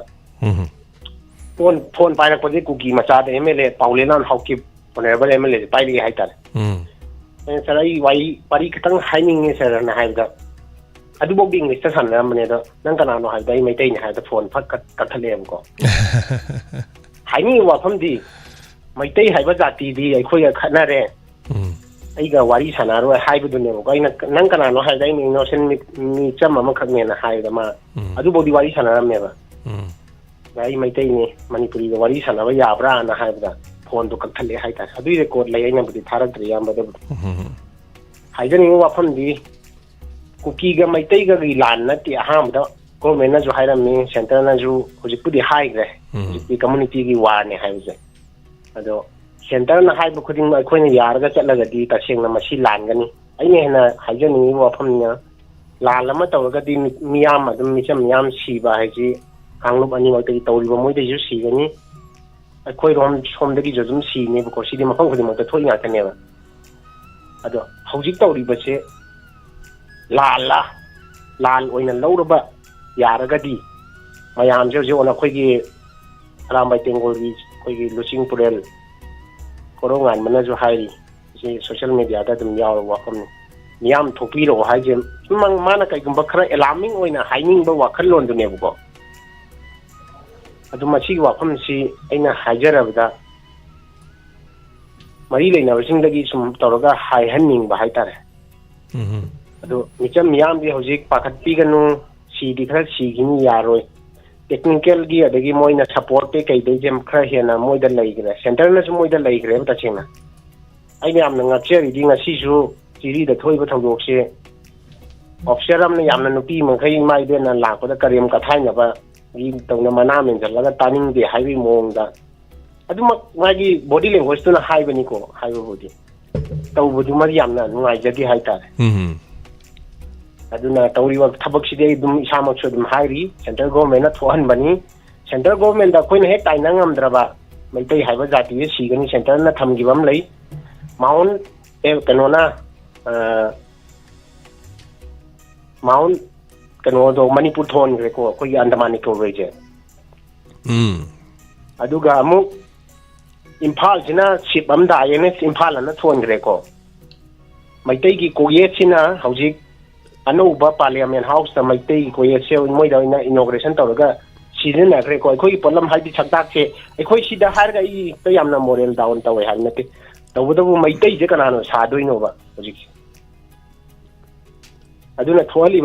khudi masti maitai namdha na ba ta chengna central government na sinba lalong ni masidai da admak chatlaga di khoi awa pham ju khara ta gi ba tari siral si ba tari hai ta na jiri da thoi ba thodok se ta chengna maki inhel laga tawhalakpa thogong amani wari sana ga ju hojik pauliran haukip na igi phone ka thalei ja tai yamda te mai tai haiba jati ga koi wari sana roi khoi ga yekna re haiba gi sense tu ne ba in lawje ne ko yamba ꯑꯗꯨꯅ ꯌꯥꯝ ꯅꯨꯡꯉꯥꯏꯇꯦ honourable chief ꯃꯤꯅꯤꯁꯇꯔꯗ ꯑꯩ ꯋꯥꯐꯝ ꯑꯃꯇꯪ ꯊꯝꯖꯅꯤꯡꯕꯅꯦ ꯑꯗꯨꯕꯨ phone ꯀꯛꯊꯠꯄꯤꯔꯦ ꯎꯄꯥꯏ ꯂꯩꯇꯦ honourable chief ꯃꯤꯅꯤꯁꯇꯔꯅ ꯐꯩꯌꯦꯅ ꯇꯧꯕꯗꯣ ꯃꯤꯌꯥꯝꯒꯤ ꯑꯣꯏꯔꯦ ꯍꯥꯏꯕ ꯋꯥꯐꯝꯁꯤꯇꯪ ꯊꯝꯖꯔꯒ ꯇꯦꯟꯁꯟꯖꯒꯦ ꯅꯅꯥꯎ ꯊꯥꯒꯠꯆꯔꯤ ꯁꯦꯛꯁꯄꯤꯌꯔ ꯄ꯭ꯂꯥꯟ ꯑꯃ ꯍꯥꯏꯇꯥꯔꯦ ꯄ꯭ꯂꯥꯟ ꯑꯃꯈꯛ ꯂꯩ ꯑꯗ ꯁꯨꯝ ꯑꯈꯪ ꯑꯍꯩ ꯁꯨꯝꯅ ꯉꯥꯡꯕ ꯄ꯭ꯂꯥꯟꯅꯦ ꯍꯥꯏꯇꯥꯔꯦꯀꯣ ꯑꯩꯈꯣꯏ ꯁꯤꯗꯤ ꯊꯧꯑꯣꯏꯗꯦ ꯌꯥꯝꯅ ꯑꯗꯨꯅ ꯀꯨꯏꯔꯕ ꯏꯊꯅꯤꯛ ꯀꯩꯅꯣꯁꯤꯗ ꯍꯥꯏꯇꯥꯔꯦ ꯏꯟꯗꯤꯌꯥꯒ ꯀꯨꯀꯤꯁꯤꯡꯒ ꯆꯪꯁꯤꯜꯂꯀꯥꯟꯗ ꯃ꯭ꯌꯥꯟꯃꯥꯔꯗ ꯈꯨꯠ ꯊꯤꯡꯖꯤꯟꯕꯒꯤ ꯑꯗꯨꯒ ꯑꯩꯈꯣꯏꯅ ꯂꯥꯎꯁ ꯐꯥꯎꯔꯒ ꯆꯠꯄ ꯌꯥꯕ ꯍꯥꯏꯇꯥꯔꯦ ꯏꯟꯗꯤꯌꯥꯅ ꯂꯥꯎꯁ ꯐꯥꯎꯔꯒ ꯆꯠꯄ ꯌꯥꯕ ꯑꯗꯨꯅꯕꯨ ꯇ꯭ꯔꯥꯟꯁ ꯑꯦꯁꯤꯌꯥꯟ ꯁꯦꯝꯃꯛꯏꯕ ꯈꯣꯠꯂꯤꯕ ꯍꯥꯏꯇꯥꯔꯦ ꯑꯗꯣ ꯇꯣꯉꯥꯟ ꯇꯣꯉꯥꯟꯕ ꯍꯥꯏꯇꯥꯔꯦ ꯃꯣꯏꯗ ꯀꯥꯟꯅꯕ ꯊꯕꯛꯁꯤꯡꯁꯦ ꯂꯣꯏꯅ ꯂꯩꯕ ꯍꯥꯏꯇꯥꯔꯦ ꯑꯩꯈꯣꯏꯒꯤꯗꯤ ꯌꯥꯝ ꯀꯥꯟꯅꯅꯤꯡꯉꯥꯏꯁꯤ ꯂꯩꯇꯕꯖꯥꯠ ꯂꯝꯕꯤꯗ ꯈꯣꯡꯂꯩ ꯄꯜꯂꯩꯕ ꯇꯤꯡꯈꯪꯒꯨꯝꯕ ꯑꯣꯏꯕꯖꯥꯠ ꯃꯌꯥꯝ ꯎꯔꯤ ꯁꯣꯁꯤꯌꯦꯜ ꯃꯦꯗꯤꯌꯥꯗ ꯅꯣꯡꯃꯩ ꯀꯥꯞꯄ ꯀꯅꯥꯅ ꯌꯥꯎꯕ ꯀꯅꯥꯅ ꯀꯩꯗꯧꯕ ꯀꯔꯥꯏꯗ ꯀꯦꯁꯄꯔ ꯈꯥꯝꯕ ꯀꯅꯥꯅ ꯁꯄ꯭ꯂꯥꯏ ꯇꯧꯕ ꯀꯅꯥꯅ ꯀꯔꯤ ꯋꯥꯠꯄ ꯑꯗꯨꯅꯕꯨ ꯑꯗꯨꯛ ꯆꯥꯎꯕ ꯒ꯭ꯔꯨꯞ ꯑꯃꯅ ꯁꯄꯣꯔꯠ ꯇꯧꯔ ꯂꯩꯕꯗꯨꯅ ꯉꯁꯤ ꯎꯁꯤꯜꯂꯛꯇ꯭ꯔꯤꯕꯅꯤ ꯍꯥꯏꯇꯥꯏ ꯑꯩꯈꯣꯏꯅ ꯀꯔꯤ ꯍꯥꯏꯇꯥꯔꯦ ꯏꯉꯝꯗ ꯉꯝꯃꯕ ꯏꯊꯣꯏꯗ ꯊꯣꯏꯔꯕ ꯏꯐꯨꯗ ꯐꯨꯔꯕ ꯍꯥꯏꯇꯥꯔꯦꯀꯣ ꯏꯉꯝꯗ ꯉꯝꯃꯕ ꯃꯐꯝ ꯑꯃꯗ ꯁꯨꯝ ꯃꯣꯏꯅ ꯁꯨꯝ ꯀꯟꯈꯠꯂ ꯍꯧꯖꯤꯛꯇꯤ ꯂꯝꯕꯥ ꯄꯥꯕꯗ ꯑꯩꯈꯣꯏꯅ ꯀꯔꯤ ꯍꯥꯏꯇꯥꯔꯦ ꯀꯤꯔꯛꯄꯗꯤ ꯅꯠꯇꯕ ꯉꯛꯄ ꯐꯥꯎꯕꯔꯣꯝꯗ ꯂꯥꯛꯁꯤꯜꯂꯛꯏꯁꯤ ꯑꯆꯧꯕ ꯕꯦꯛꯀꯤꯡ ꯑꯃ ꯂꯩꯕꯗꯧꯅ ꯇꯧꯈ꯭ꯔꯦ ꯂꯣꯏꯁꯤꯟꯕ ꯌꯥꯕꯁꯨ ꯂꯣꯏꯁꯤꯟꯗ꯭ꯔꯦ ꯈꯥꯝꯕ ꯌꯥꯕꯁꯨ ꯈꯥꯝꯗ꯭ꯔꯦ ꯍꯥꯏꯕ ꯌꯥꯕꯁꯨ ꯍꯥꯏꯗ꯭ꯔꯦ ꯃꯊꯧꯅꯥ ꯂꯩꯕꯁꯨ ꯃꯊꯧꯅꯥ ꯂꯩꯇ꯭ꯔꯦ ꯀꯩꯁꯨ ꯃꯌꯥ ꯌꯥꯎꯗ꯭ꯔꯦ ꯍꯥꯏꯒꯗꯕꯅ ꯍꯥꯏꯔꯁꯨ ꯇꯥꯕꯤꯒꯗꯕꯅ ꯇꯥꯗ꯭ꯔꯗꯤ ꯎꯄꯥꯏ ꯀꯔꯤꯝ ꯂꯩꯇꯦ ꯑꯗꯨꯕꯨ ꯄ꯭ꯔꯤꯊꯤꯕꯤꯒꯤ ꯃꯤꯌꯥꯝ ꯄꯨꯝꯅꯃꯛ ꯂꯣꯏ ꯂꯩ ꯍꯟꯗꯛꯀꯤ ꯊꯧꯗꯣꯛꯁꯤ ꯐꯅꯌꯥꯝ ꯀꯥꯞꯄꯒꯁꯨ ꯃꯣꯏ ꯉꯔꯥꯡ ꯅꯍꯥꯟ ꯀꯥꯞꯄꯦꯀꯣ ꯃꯁꯤ ꯄꯥꯎꯆꯦ ꯃꯣꯏ ꯏꯟꯇꯔꯅꯦꯠ ꯃꯈꯣꯏ ꯃꯦꯗꯤꯌꯥꯁꯤꯡꯗ ꯂꯣꯏ ꯌꯥꯎꯔꯦꯕ ꯑꯌꯥꯝꯕ ꯅꯦꯁꯅꯦꯜ ꯃꯦꯗꯤꯌꯥ ꯂꯣꯏ ꯌꯥꯎꯋꯦꯕ ꯑꯐꯕꯗꯤ ꯑꯣꯏꯗꯦꯕ ꯃꯣꯏꯗꯗꯤ ꯑꯐꯕꯗꯤ ꯁꯨꯡꯑꯣꯏꯗꯤ ꯑꯣꯏꯗꯕꯅꯤ ꯑꯗꯣ ꯁꯤꯒꯨꯝꯕ ꯃꯌꯥꯝꯁꯦ ꯑꯩꯈꯣꯏꯅ ꯃꯦꯗꯤꯌꯥꯒꯤ ꯊꯣꯡꯗ ꯎꯅꯅꯕꯒꯤꯗꯃꯛꯇ ꯑꯩꯈꯣꯏꯅ ꯍꯦꯁꯇꯦꯛ ꯑꯗꯨꯒ ꯑꯦꯛꯁꯀꯨꯝꯕꯗ ꯆꯪꯉꯀꯥꯟꯗ ꯑꯩꯈꯣꯏꯅ ꯃꯌꯥꯝꯅ ꯁꯤꯒꯨꯝꯕ ꯚꯤꯗꯤꯑꯣꯁꯤꯡꯁꯦ ꯃꯣꯏꯅ ꯇꯧꯔꯤꯁꯤ ꯌꯦꯡꯉꯨ ꯍꯥꯏꯗꯅ ꯄꯣꯁט ꯇꯧꯅꯕ ꯃꯤꯁꯤ ꯈꯔ ꯇꯥꯡꯉꯤ ꯌꯦꯡꯅꯕ ꯃꯤꯁꯤ ꯈꯔ ꯇꯥꯡꯉꯤ ꯑꯩꯈꯣꯏꯒꯤꯗꯤ ꯐꯦꯁꯕꯨꯛꯇ ꯊꯥꯒꯠꯄ ꯑꯃꯅ ꯊꯥꯒꯠꯈꯤꯕꯗꯣ ꯑꯃꯅ ꯊꯥꯒꯠꯄ ꯑꯃꯅ ꯊꯥꯒꯠꯈꯤꯕꯗꯣ ꯑꯃꯅ ꯊꯥꯒꯠꯄ ꯑꯗ ꯑꯩꯈꯣꯏꯒꯤ ꯃꯥꯡꯖꯒꯗꯕꯅ ꯀꯔꯤꯅꯣ ꯑꯩꯈꯣꯏ ꯇꯣꯡꯖꯕꯅ ꯀꯩꯅꯣ ꯀꯔꯤꯝ ꯈꯪꯗꯕ ꯃꯥꯏ ꯃꯥꯒꯤ ꯚ꯭ꯌꯨꯁ ꯌꯦꯡꯉꯤꯔꯥ ꯀꯩꯗꯧꯔꯤꯅꯣ ꯑꯩꯅ ꯊꯥꯒꯠꯄꯅꯤ ꯍꯥꯏꯕꯒꯤ ꯅꯨꯡꯉꯥꯏꯕ ꯂꯩꯔꯤꯔꯥ ꯄꯨꯡꯇꯧꯗ ꯇꯧ ꯂꯩꯕꯗꯣ ꯑꯗ ꯃꯣꯏꯔꯣꯝꯒꯤ ꯇꯧꯔꯤꯕ ꯑꯁꯦꯡꯕ ꯑꯀꯥꯏꯕ ꯑꯃꯣꯠꯄꯁꯤꯡꯁꯤꯁꯨ ꯑꯗꯨꯝ ꯎꯠꯍꯟꯕ ꯃꯊꯧ ꯇꯥꯏꯌꯦꯕ ꯃꯔꯝꯗꯤ ꯃꯁꯤ ꯃꯦꯗꯤꯌꯥ ꯋꯥꯔꯁꯤ ꯃꯤꯒꯤꯗꯤ ꯄꯨꯂꯞ ꯐꯝꯃ ꯂꯩꯈ꯭ꯔꯕꯅꯦ ꯍꯥꯏꯇꯥꯔꯦ ꯑꯩꯈꯣꯏꯒꯤꯗꯤ ꯈꯔ ꯂꯨꯏ ꯇꯦꯟꯁꯟꯖꯒꯦ ꯃꯌꯥꯝꯅ ꯍꯦꯟꯅ ꯈꯪꯉꯕꯥꯟ ꯑꯩꯅ ꯀꯩꯁꯨ ꯇꯥꯛꯆꯅꯤꯡꯉꯥꯏ ꯂꯩꯖꯗꯦ ꯂꯨꯗꯤ ꯌꯥꯝ ꯂꯨꯔꯦ ꯍꯥꯏꯕ ꯋꯥꯐꯝꯁꯤ ꯊꯝꯖꯒꯦ ꯑꯗꯨꯅ ꯍꯜꯂꯣ ꯍꯜꯂꯣ ꯃꯤꯡꯒ ꯂꯩꯐꯝ ꯍꯥꯏꯕꯤꯌꯨ ꯇꯥꯕꯤꯕ꯭ꯔꯣ ꯁꯥꯔ ꯇꯥꯖꯩꯌꯦ ꯃꯤꯡꯒ ꯂꯩꯐꯝ ꯍꯥꯏꯕꯤꯌꯨ ꯀꯩꯅꯣꯝꯇ ꯍꯥꯏꯖꯒꯦ ꯁꯥꯔ ꯑꯍꯥꯟꯕꯗ ꯁꯥꯔꯕꯨ ꯏꯀꯥꯏ ꯈꯨꯝꯅꯕ ꯆꯠꯔꯤꯌꯦ ꯑꯩ ꯃꯤꯡ ꯂꯩꯐꯝ ꯈꯨꯔꯥꯏ ꯂꯥꯏꯔꯦꯝꯕ ꯃꯃꯥꯡ ꯂꯩꯀꯥꯏꯗꯩꯅꯦꯕꯀꯣ ꯁꯥꯔ ꯃꯤꯡ ꯍꯥꯏꯕꯤꯌꯨ ꯃꯤꯡꯁꯨ ꯍꯩꯀ꯭ꯔꯨꯖꯝ ꯁꯣꯐꯤꯌꯥ ꯀꯧꯋꯦꯕ ꯑꯩ ꯃꯃꯥꯡꯗꯁꯨ ꯀꯣꯜ ꯐꯪꯖꯈ꯭ꯔꯦ ꯇꯥꯛꯄꯤꯌꯨ ꯇꯥꯛꯄꯤꯌꯨ ꯀꯩ ꯍꯥꯏꯕꯤꯅꯤꯡꯉꯤ ꯑꯩꯁꯦ ꯀꯩꯅꯣꯝꯇꯁꯨ ꯍꯥꯏꯖꯒꯦ ꯑꯩꯈꯣꯏꯒꯤ ꯂꯩꯃꯤꯟꯅꯔꯤꯕ ꯑꯩꯈꯣꯏꯒꯤ ꯂꯝꯗꯝꯁꯤꯗ ꯂꯩꯔꯤꯕ ꯏꯃꯥ ꯏꯆꯥ ꯏꯕꯨꯡ ꯏꯄ꯭ꯋꯥ ꯑꯩꯈꯣই ꯃꯌꯥꯝꯁꯤꯒꯤ ꯃꯔꯛꯇ ꯑꯩꯈꯣꯏꯒꯤ ꯀꯥꯟꯅꯕ ꯍꯥꯏꯗꯤ ꯁꯥꯔ ꯍꯣꯏ ꯑꯗꯒꯤ ꯑꯩꯈꯣꯏ ꯗꯣꯛꯇꯔ ꯑꯣꯏꯔꯁꯨ ꯏꯕꯨꯡ ꯏꯄ꯭ꯋꯥ ꯃꯌꯥꯝ ꯑꯈꯪ ꯑꯍꯩ ꯃꯌꯥꯝ ꯑꯃꯗꯤ ꯂꯩꯗꯅꯀꯣ ꯑꯗꯨꯗꯨꯅ ꯑꯩꯈꯣꯏꯒꯤ ꯈꯪꯗꯕ ꯎꯗꯕ ꯏꯃꯥ ꯏꯄꯥ ꯑꯗꯒꯤ ꯏꯕꯨꯡ ꯏꯄ꯭ꯋꯥ ꯏꯆꯟ ꯏꯆꯦ ꯃꯌꯥꯝꯁꯤꯗ ꯑꯩꯈꯣꯏꯒꯤ ꯀꯩꯅꯣ ꯇꯧꯕꯗꯤ ꯏ ꯗꯥꯟ ꯇꯧꯕꯗꯤ ꯏ ꯗꯥꯟ ꯇꯧꯕꯗꯨꯒꯤ ꯃꯔꯝꯗ ꯑꯩꯈꯣꯏꯒꯤ ꯍꯛꯆꯥꯡꯗ ꯀꯥꯟꯅꯕ ꯑꯗꯒꯤ ꯀꯥꯟꯅꯗꯕꯅ ꯀꯔꯤ ꯊꯥꯒꯤ ꯑꯣꯏꯕ ꯄꯤꯕꯗ ꯊꯥ ꯀꯌꯥ ꯂꯩꯔꯒ ꯆꯍꯤ ꯀꯌꯥ ꯂꯩꯔꯒ ꯍꯥꯏꯕꯗꯤ ꯑꯩꯈꯣꯏꯁꯨ ꯈꯪꯕ ꯈꯔꯁꯨ ꯌꯥꯎꯖꯩ ꯈꯪꯗꯕ ꯏꯕꯨꯡ ꯏꯄ꯭ꯋꯥ ꯈꯔꯁꯨ ꯂꯩꯖꯩ ꯑꯗꯨꯅ ꯁꯥꯔꯒꯤ ꯑꯣꯏꯕ ꯃꯣꯠꯁꯨ ꯇꯥꯖꯅꯤꯡꯉꯤ ꯑꯗꯨꯒ ꯀꯩꯅꯣ ꯇꯧꯕꯤꯌꯣ ꯑꯩꯈꯣꯏꯒꯤ ꯀꯩ ꯍꯥꯏꯅꯤ ꯈꯪꯗꯕ ꯃꯌꯥꯝꯁꯤꯁꯨ ꯈꯔ ꯈꯪꯍꯧꯅꯕ ꯏꯕꯨꯡ ꯏꯄ꯭ꯋꯥ ꯃꯌꯥꯝꯁꯤꯡꯒꯤ ꯑꯈꯪ ꯑꯍꯩꯁꯨ ꯈꯤꯇꯪ ꯐꯣꯡꯗꯣꯛꯄꯤꯔꯛꯅꯕꯅ ꯁꯨꯝ ꯈꯪꯍꯟꯅꯤꯡꯕ ꯈꯪꯅꯕ ꯍꯥꯏꯖꯕ ꯑꯗꯒꯤ ꯀꯩꯅꯣ ꯁꯥꯔꯅ ꯍꯧꯖꯤꯛꯀꯤ ꯃꯇꯥꯡꯁꯦ ꯁꯤꯗꯩꯁꯤꯗ ꯑꯩꯈꯣꯏꯒꯤ ꯗꯣꯛꯇꯔ ꯑꯣꯏꯔꯒꯁꯨ ꯑꯩꯈꯣꯏꯒꯤ ꯁꯨꯝ ꯐꯣꯟ ꯇꯧꯔꯛꯄꯁꯦ ꯈꯪꯕ ꯌꯥꯕ ꯍꯪꯕ ꯌꯥꯕ ꯑꯩꯈꯣꯏ ꯄꯨꯛꯅꯤꯡ ꯂꯧꯁꯤꯡ ꯑꯣꯏꯕ ꯌꯥꯕꯗꯣ ꯑꯗꯨꯒꯨꯝꯕꯗꯣ ꯈꯤꯇꯪ ꯈꯪꯖꯅꯤꯡꯕ ꯑꯩꯈꯣꯏꯁꯨ ꯃꯉꯥꯏꯔꯦ ꯈꯪꯗꯕ ꯎꯗꯕ ꯃꯌꯥꯝ ꯑꯃꯁꯨ ꯌꯥꯎꯋꯤꯗꯅꯀꯣ ꯉꯍꯥꯟꯈꯩꯁꯨ ꯁꯥꯔꯒꯤ ꯄ꯭ꯔꯣꯒꯥꯝꯁꯦ ꯁꯨꯝ ꯇꯥꯖꯕꯗ ꯑꯩꯈꯣꯏꯁꯨ ꯄꯨꯛꯅꯤꯡ ꯂꯧꯁꯤꯡ ꯑꯣꯏꯕ ꯋꯥꯍꯩ ꯑꯗꯒꯤ ꯏꯃꯨꯡ ꯃꯅꯨꯡꯒꯤ ꯑꯣꯏꯔꯕꯁꯨ ꯂꯩꯀꯥꯏ ꯁꯃꯥꯖꯀꯤ ꯂꯣꯏꯅꯕ ꯑꯣꯏꯔꯕꯁꯨ ꯑꯩꯈꯣꯏꯒꯤ ꯈꯪꯍꯧꯕ ꯌꯥꯕꯗꯤ ꯃꯌꯥꯝ ꯑꯃ ꯈꯪꯖꯟꯖꯩꯌꯦ ꯑꯗꯨꯒ ꯂꯧꯁꯟꯕ ꯌꯥꯕꯁꯨ ꯂꯧꯁꯜꯂꯦ ꯑꯗꯒꯤ ꯂꯧꯁꯟꯗꯕ ꯌꯥꯕ ꯃꯌꯥꯝ ꯑꯃꯁꯨ ꯑꯗꯨꯝ ꯇꯥꯛꯄꯤꯔꯤ ꯍꯥꯏꯕꯤꯔꯤ ꯂꯧꯁꯟꯗꯦ ꯑꯗꯨꯒꯨꯝꯕ ꯃꯌꯥꯝꯗꯣ ꯁꯨꯝ ꯈꯪꯖꯅꯤꯡꯕꯗꯣ ꯑꯗꯨ ꯐꯣꯡꯗꯣꯛꯆꯔꯛꯄ ꯑꯗꯣ ꯌꯥꯔꯒꯗꯤ ꯁꯥꯔꯒꯤ ꯑꯣꯏꯕ ꯄꯥꯎꯈꯨꯝꯁꯨ ꯈꯤꯇꯪ ꯇꯥꯖꯅꯤꯡꯉꯤ ꯍꯣꯏ ꯊꯥꯒꯠꯆꯔꯤ ꯀꯩꯁꯨ ꯈꯪꯕꯗ ꯑꯗꯨꯝ ꯌꯥꯏꯗ ꯁꯤꯗꯤ ꯑꯩꯈꯣꯏ ꯍꯣꯏ ꯗꯣꯛꯇꯔꯒ ꯇꯥꯟꯅꯔꯒ ꯍꯥꯏꯔꯁꯨ ꯑꯗꯨꯝ ꯌꯥꯏ ꯗꯣꯛꯇꯔ ꯃꯈꯣꯏ ꯎꯅꯕ ꯀꯥꯟꯗ ꯗꯣꯛꯇꯔꯗꯨꯗꯒꯤ ꯑꯗꯨꯝ ꯈꯪꯕꯁꯨ ꯑꯩꯈꯣꯏ ꯌꯥꯏꯑꯕ ꯑꯗꯨꯕꯨ ꯗꯣꯛꯇꯔ ꯌꯥꯎꯗ꯭ꯔꯁꯨꯀꯣ ꯑꯩꯈꯣꯏꯅ ꯈꯪꯕ ꯌꯥꯕꯁꯨ ꯂꯩ ꯕ꯭ꯂꯗ ꯗꯣꯅꯦꯁꯟ ꯇꯧꯕꯁꯦ ꯑꯩꯈꯣꯏ ꯊꯥ 3 ꯈꯨꯗꯤꯡꯒꯤ ꯃꯤ ꯑꯃꯅ ꯕ꯭ꯂꯗ ꯑꯃꯃꯝ ꯌꯨꯅꯤꯠ ꯑꯃꯃꯝ ꯄꯤꯕ ꯀꯩꯝ ꯀꯥꯏꯗꯦ ꯑꯗꯨꯒ ꯑꯩꯈꯣꯏꯒꯤ ꯔꯤꯁꯔꯆ ꯑꯃꯒꯤ ꯃꯇꯨꯡ ꯏꯟꯅ ꯕ꯭ꯂꯗ ꯗꯣꯅꯦꯁꯟ ꯇꯧꯕꯁꯦ ꯑꯩꯈꯣꯏꯒꯤ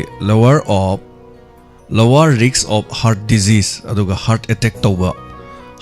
tawgadaba aduga akhoi kari haitare heart ki laina lakadaba se sidagi ngak thokpa ngame kanaba haitare kanaba se amayamna akhoi sidadi kari hainagebu ep runo ep baje keno tawbuni masa noi khatpane bp leibane haiba akhoi sidadi ana sigi wakhanje leiringai di pak yaroi ada blood donation tawai kanaba mayam leiko adagi ai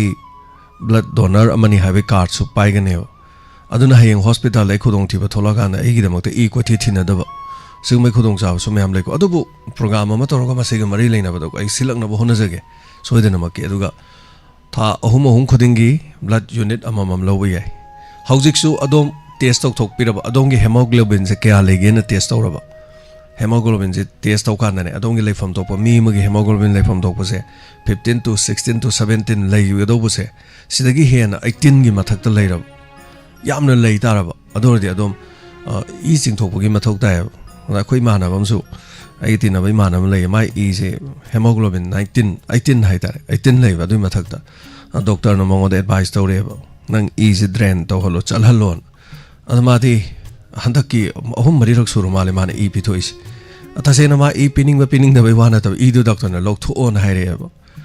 nang e helen an aisu easy hendana aisu 18 leiba haitare ko 2016 da 18 lei an aisu easing to aisu blood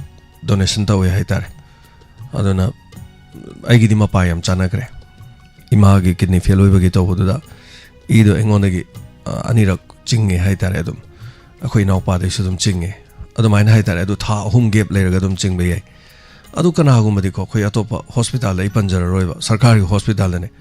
is ko thi thiragan aina blood phangdren imagi e unit 35 ka peba ada in kana e legen ko thi e je leiba su ya deba mahut pira leidre diko adu kangu ma runners me am leiba hospital mi gi no e darka leibro ep ge gan taw le ada aina mi ma pharaga ma pesa khara hainare adu pusale ko aina ngangi je aina ya da wani ko hospital na pure ada e chingmam do pusala kana mo e chingmanu pa he chalo ngarang khatunu nahan khatunu to lai do namai thajalo ro chok ma thong maram khang de chalo ai tan thoki ba kari hino khalle adu ma di ido som yolo ga mingon de palising ma ni loro ga som taw lerame adu nga sai gi ido chingtho ka keso masa da sok te na thangna na tha ahum phadri ne imung manungi tangai phadaba sel achin ma leiba de i yon thok mi yaw khalam ne si ju manipur da dum thoe ba anaina adai matang no khari khangawe o i smai taw ya bo de i se leibe ya da bo de e se gan doctor na no imagi se iwale sol e polon hai moi khangpon de khoi di khangpon de e keno dong no thari yon madin na te na pharmacy de hidak yon madon e yo la leibna te e se ama piram gadong ne maru mapang de or ama piram ama pu dong ne adamai tawi hai tare aduna blood donation thawa phai e gi de hai tare aduga magi effect leba common macha yamna pik pai wani khajik e thokpa da thengtha khotpa allergy kitang oiba aduga magi keno da artery da kitang khujan ba lak thokpa mai yamna keno ni minor bruising hai moina kasum oide ba aduga modu yam kai na to ganda hai wani adu taseng mode dum phawani hele hai tare tension jagi acha kan ta jo hangja hobe ko hai biu e je pi ba matam da khak chang di oiba ana ba je kari gumba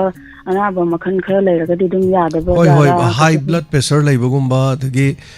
aigi tongan ba khar dilai moi te samdi tawe pi bo khotpa keno tawdo yam ka hen ba aigi isagi aruba chronic oiba disease leiradi yadre adu ma adu aigi oiba isagi oiba jo je wakhan je maina khanjarakpa dagi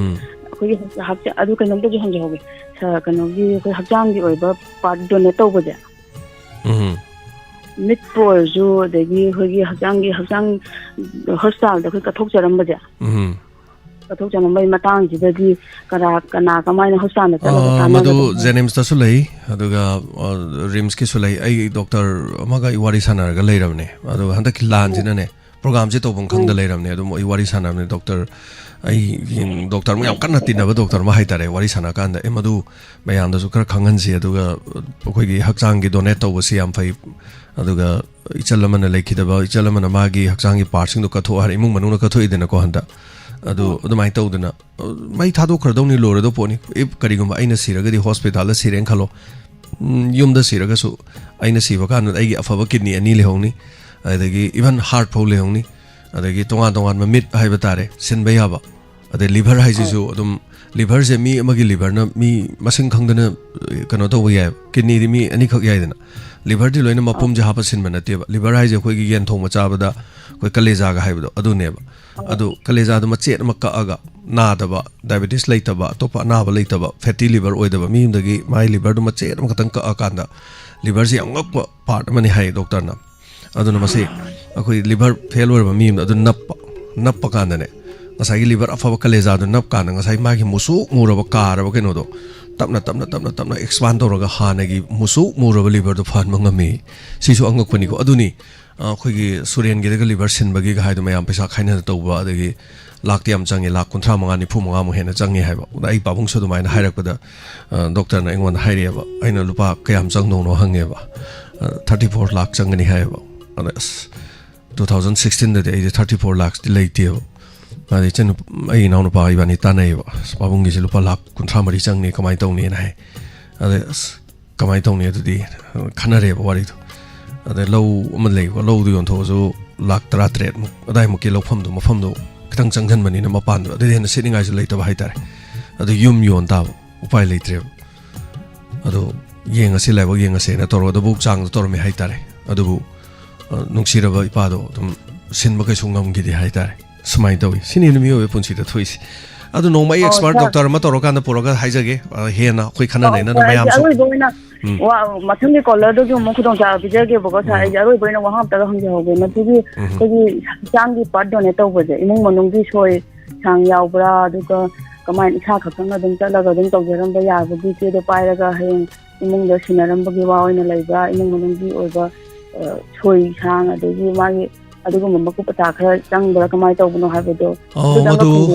madu so samana na doctor ka tanar ga ne hena phara de phajana doctor ka tanar se aduga isana choi to thoma de hi mu manu ni ya de ga ne ya ponte loina du gi tanar ga do ne hai tar yemina se do soidana ima tang sa ba dum pura ga laksa ge thaga chari torom saruga bi rokko ko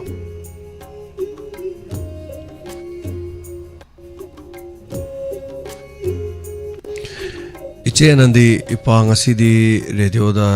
tabi yade saudana na hai do radio tabi ba mi sing na to ya de am ta hai biro to pa thowal de leiba nongang ngong dai de ga tabi ba radio de yai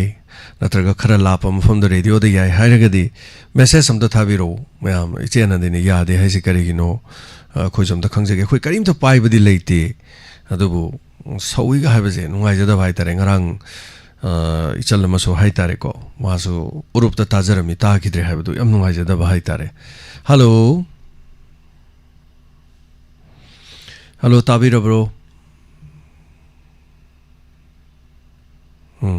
tanadre waro bi yadre ko amone to biro madam binodini I should donate to khre nahan wai hari ra khangde madam sikari haino hello yamba atabi bre yamba taji yamba kai kun nazari yamba bo anba mutda atabi le bo musu kai kun nazari yamba konjen je asi kha tai hai bcha nanaw gi motadi taba mande yamba gi dum khoi takna hai tare wangang bcha mashi chu dum khoi gi mathe namani hai tare pungni waron de yamba na mayam da sun explanation tungan ba dum mayam gi hai tare correction mayam to bi mayam sun dai ko yamba na wana konjen tara ba su hai tare ne tamning na ngang ba sisu nuai hai tare sisu sun dai hai tare thagachari yamba to gi ba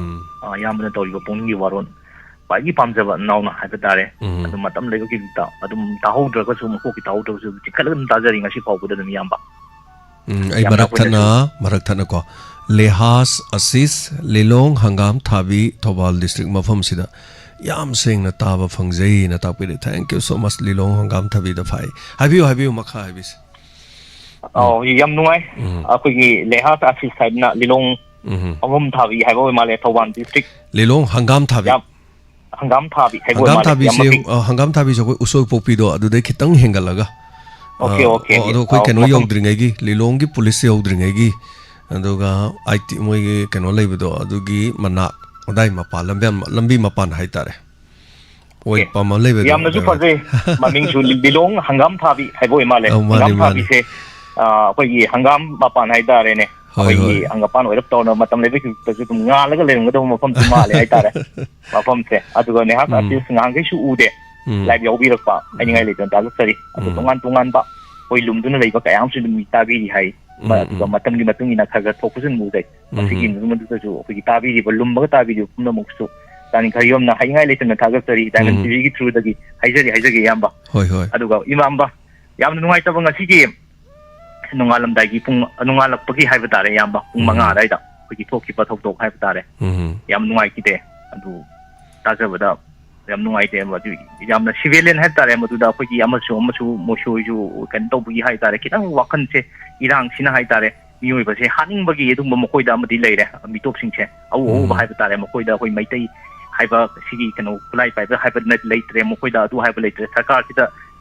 demand to buna tre mokoi se koi maitai hai ba leitre ama hai ba leitre mokoi ha to oga koi gi samna irang se mokoi gi di yamna mo hena koi gi plum to ba adugumna maina gi mong mali aduga kwadi ngai tabana nongoi ka pagi mokon ta ba da mata nupi ga mahaki nupi hai tare loina bi hai tare koi thawduk tu da koi hingna na ba chen ja ba ado koi yam ba koi na khang da bagi koi na sum kano tawru ki sum koi samai sum hai ja wani matam tu da wenung ba da ba koi na tawrung ba da u ba da yamna hai ngai le ta na koi ju thawa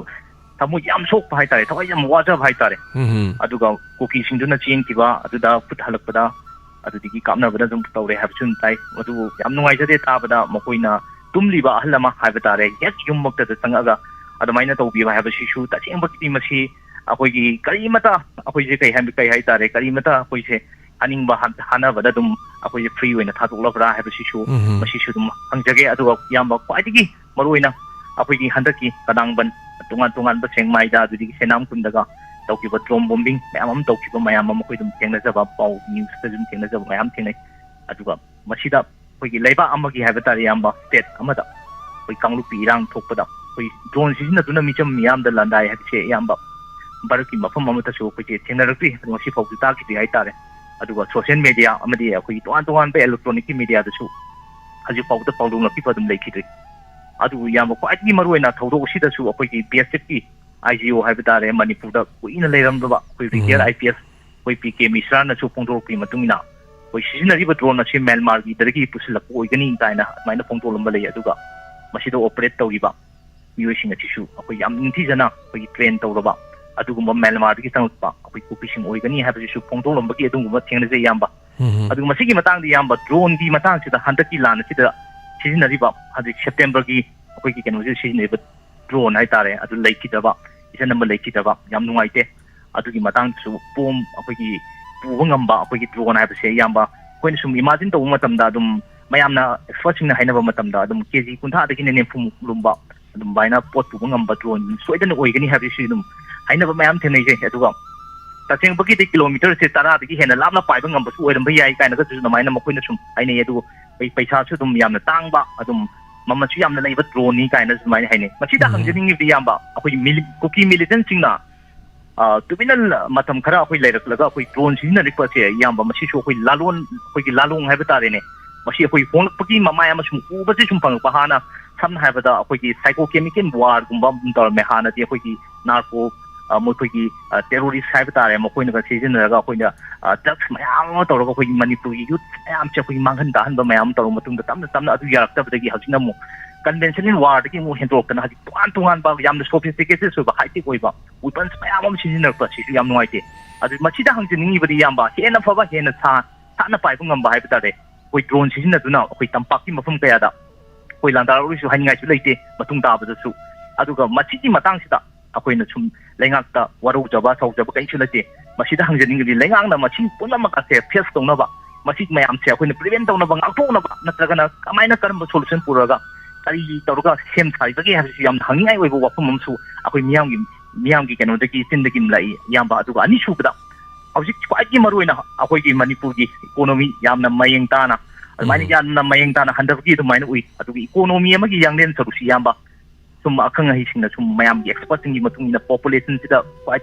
ayam na depend tawi aina na mai takwi aduga population hantaba laiba amatana koi kongjin yangna tokot pachung ngamde habisu akoi dum khangi aduga atai singna uchitat bagi masak sun oi habisu dum khangi adun machida akoi civil war amagi sanglo law ki ba habitare manipur gi ajik oi ba film sida kwai maru oi se sen da natana akoi gi samna habada laibak se akoi gi nungsi jaba nyoi habitare adugumba mayam ama su yaudub nate adubu laibak nungsi jaba micham amanaga adugi laibak nungsi jaba akoi gi leader sing amaga si kenaba ani si lai aduga lan sida marum oiraga su akoi gi miyam gi kutta akoi sen su dum nainaba leinadre habsi su akoi na dum khangde aduga lan sida su akoi na sen kayam mating pangde habsi su dum adum khangna banga tani aduga sen leite habsi su lampam du sun khangi haitari yamba aduga awat phata pek tan ba mayam sina akoi jam nuai jade aduga kwai maruina akoi gi luchingi ba akoi leiba ki yamna nungsi jaraba haibitare yamna mostly requested ona hajarabada mokoi sina akoi gi sen gi wa du natana akoi gi leiba se akoi gi yamna nungsi biba yamna tangai fadana akoi gi amata oina unity amaga oina na akoi gi sagat minaraga kamai to sike hadu wakalon tunga si phabuda akoi mokoi khanarambati ya dubu miyam gi mamang dadi sima tawni haibagi wakalon da mokoi na yam phajana clear out thambadi leite aduga kwai maruina tawgadapsi akoi gi sen kanba nataba yamba leba kanbasi yamna tangai fadana darka way happy hajar yamba thank you thagachari yam lori chanu jegadana am thina lo tanja haibatai ase ayo ki pau nuaite aduga moi jo si ko dum moi jo ni hom dum si bangrang so ma si dum si ni moi jo dum ada khoi gi si basu khoi jo dum nuaite moi si basu moi so dum nuai ram ada ma khoi gi di plan amane am chawba plan amane se no mo gi mayek seng be henjile ada hojik luri se khoi gi asoi ba mayam se khoi chum thok mina ba khoi punchana ba aduga daga aduga no jik tawba matam na te lan khajik tang lepu bu da nai khoina nungsira ba lai gi masa sing ne khalur ba chinli naw sing mayam punumak to khoi mayam ngangbi ba ga chai bi ba ga da gi hoi mioi ba ni ko moi gi so asoi ba lo khoi jo angang ngak te khalak phuga tawba ni na soi ba khot pa yaw ba kan chai bi ba gi mahut takpi ba hai ba tare ko asoi ba do takpi ba support to bi ba hai ba tare maram de khoi na tho bu ngam dam ni na asoi ba se football sana ba mi na football sana ngi matum yengi ba mi do na sana ri ba mi do gi asoi ba di am line khange khangdra ne chelo ai gada ji de som chelo ga kausal ne na hai dro khoi bon yang kan da sanong ne oje ngangi mi dom da sanong ba field de jangam da sanong bon bok chen ngamoy ngang mi am lai ba ne yeng kan asoi ba di am u ba ne mi ba so ngara khoi jo khoin tori thabak sa asoi ba de dum u ne ba but ma la o ma tor lo hai ma ngam da su ya ngam guitar su yam tang ngam ne hai tai aduna asoi ba du da criticize tawra su tawgadam ni yai adu tawbira su semdok pa ya ba mo da tai thok pi ba amot pa ma pak pa da tai thok pi ba adu gi mo do ina tawbi ga dong ne sidai da ching thok tar mathi bo mari mo ko tho ga sam tho ga tawai thabak tu le di kari hai ni yekna ba lamba pa dring da khurak ki I hana lotion silaun to adu film da la khodoi ne na sigum ma tang ma tamam le adu ma se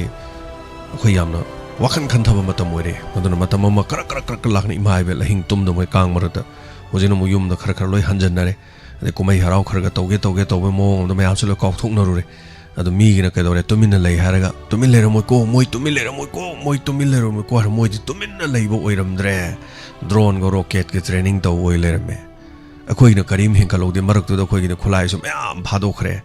adagi di khara dum lan chalu khara sum maning mamak sum kuina yum puruk tabani nam khara hanjal laga mula kom to adadi atatai oina khara ta lei to so okan da khara ta lei mayam tawri duni ni aina mo eti amagi ina mo no mai pa lei bu maru do ma lok thokra matung ma khong hogol chat ngam de na koi la hula ina lupa ma hatara da khai ge na adu so ai khoi gi gp ga hapana de family do gi gp hapa da oira roi ta u da mayam hapa ko de lupa lising marfu maudra hape angang do mayam ba moi manao ma ingon da kappa phone tore yamana smai to bi de na to we kholen na khoi de ta tai tare inau do chat pangam dre na hai adu mai to de na hai tare ngasi to ri ba thui sing so do mai na loi na ma sa ya ta tai na loi le adu na kadai da lan to ge Facebook ta lan to ro le lan chali ba na mi sonda chalika mi lising amani Facebook tana mi lakh ama hena lan tawra lay tension jage ha fa fatwa mayam loin khangawan khara di chum thok mi na ba amadi changi adu kana na hairi indoi no khoina nga ta do su leite aduga masidi khara khara manung de hongdok pun natradi hai tare hoji nungai be ha ba tumina kana to yam fum na te kilometer 10 gi range kapsale ni na hoji tamongam de ngasi tha mu tumina mu leiro go ko amuk kapsalak ba kangla da tani khangpon te babupura da secretary ta tani khangam pon de bhan mai on da taro heninga leite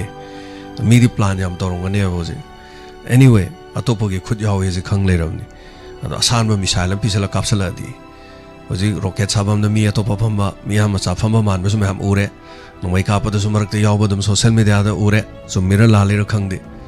so si yoksalam ne ba Casper khama moi matung da guard ore chat khale adai hoji ka da jong sai mana comment bam ju tole what is this akhoi India gi union da yaw ri ne khoi India na trabo akoi India na man tre har ga de khoi inthok pi ra thong kan da akoi isa gi oi ba sovereignty ma lak pi phim da lak khadore amuk hana khoi review to gi phim da lak khadore ado tar di ke do tai prithvi gi miyam khangna ma si na so si na chang su sang atopa ahum su ba nupi la na ma natragan atopa khongjom la na ma la oi to bi maram leiti masa gi maning tam na na wi da mo si ra so si mi na hala so hat adore di akoi malem da masana mi khapon ma hina da bakangluk ni haibadu khanghong na bai sakta ko matam du lei matam do khoi microphone pai ra khoi ju wanga oi matam du yek na bam tor su halam ngane khoi ju tholokan loi tholokan ne matam du da thagachari rina surokhai bam thagachari radio da mek sing tai na tak pirak pa duga sarip thagachari nungphau dugina radio da mek sing na tai na tak pirak pa du jenandi china mek sing da habdu hoji su sing dribra adu su tak pira di nungai Hello, Ming amadi lai from Haibisi. Oi bungo ye bai pita da gini now pi ko we han mong tai pa bu che nei kai khum na bu sari amadi wa hong ri do amadi diamond tv yeng bi pa mayam pa ja miyam bu si kai khum na sari ipwagi channel ji dai che gi pungning gi warol amani dang asi phongtok sa ge na tau jarak pane bu ko Habi adu irang maro ma ka khalak pane kai no tok do ri si gyan ma me si oi di sing hong tia da ga lai re ni pai thawar bina zu mu to re gyan men ta de tum ba sa ba zu khangdre aduga yam ngasi moi manti hai emeli hai moi mi pham pau bu yam che zu yam nungai je yam thagat chari adu tawraga ujik sida amana ma bu na da ba mana ma da hunna da na chup chal laga ima sa bina zu hai gre ujik se sin Mr. pham tha do hai ba jima di kana ta hai bi no hai janing ye bi chi gi sai te gi zu ko adagi de sarda lai mi kangu di phai ngong chinga da lai be pia la ga ma chi da moi na tau da buli la ma yam do dumna yar ga di kana gumba pajamya zu adagi di asaw sang ma yam paja puna maksu apang bai se gi wakhan da di ko kana anta se Mr. pham tha do ji hayan ningdre matang di tang cha pha te ji man tha do ro pia ta lak chalo ma chi da tau da bisa ma yam de khan ba dai chi ji mam me ma ta bin su yam mari sum na su hai gre adu jo hai janing ye du lan ji bu kai no taw ji bu akoi ji manipur ji india da tilu ra bani adu india gi bazar akoi chin Mr. kai hai ta prime minister home minister na kari gum ta mi ngam ta taw bi da ba ji koi hawai jam nungai de tu tham ja ding da nei che na taw ko ne adu hai ja ge taw ba de adu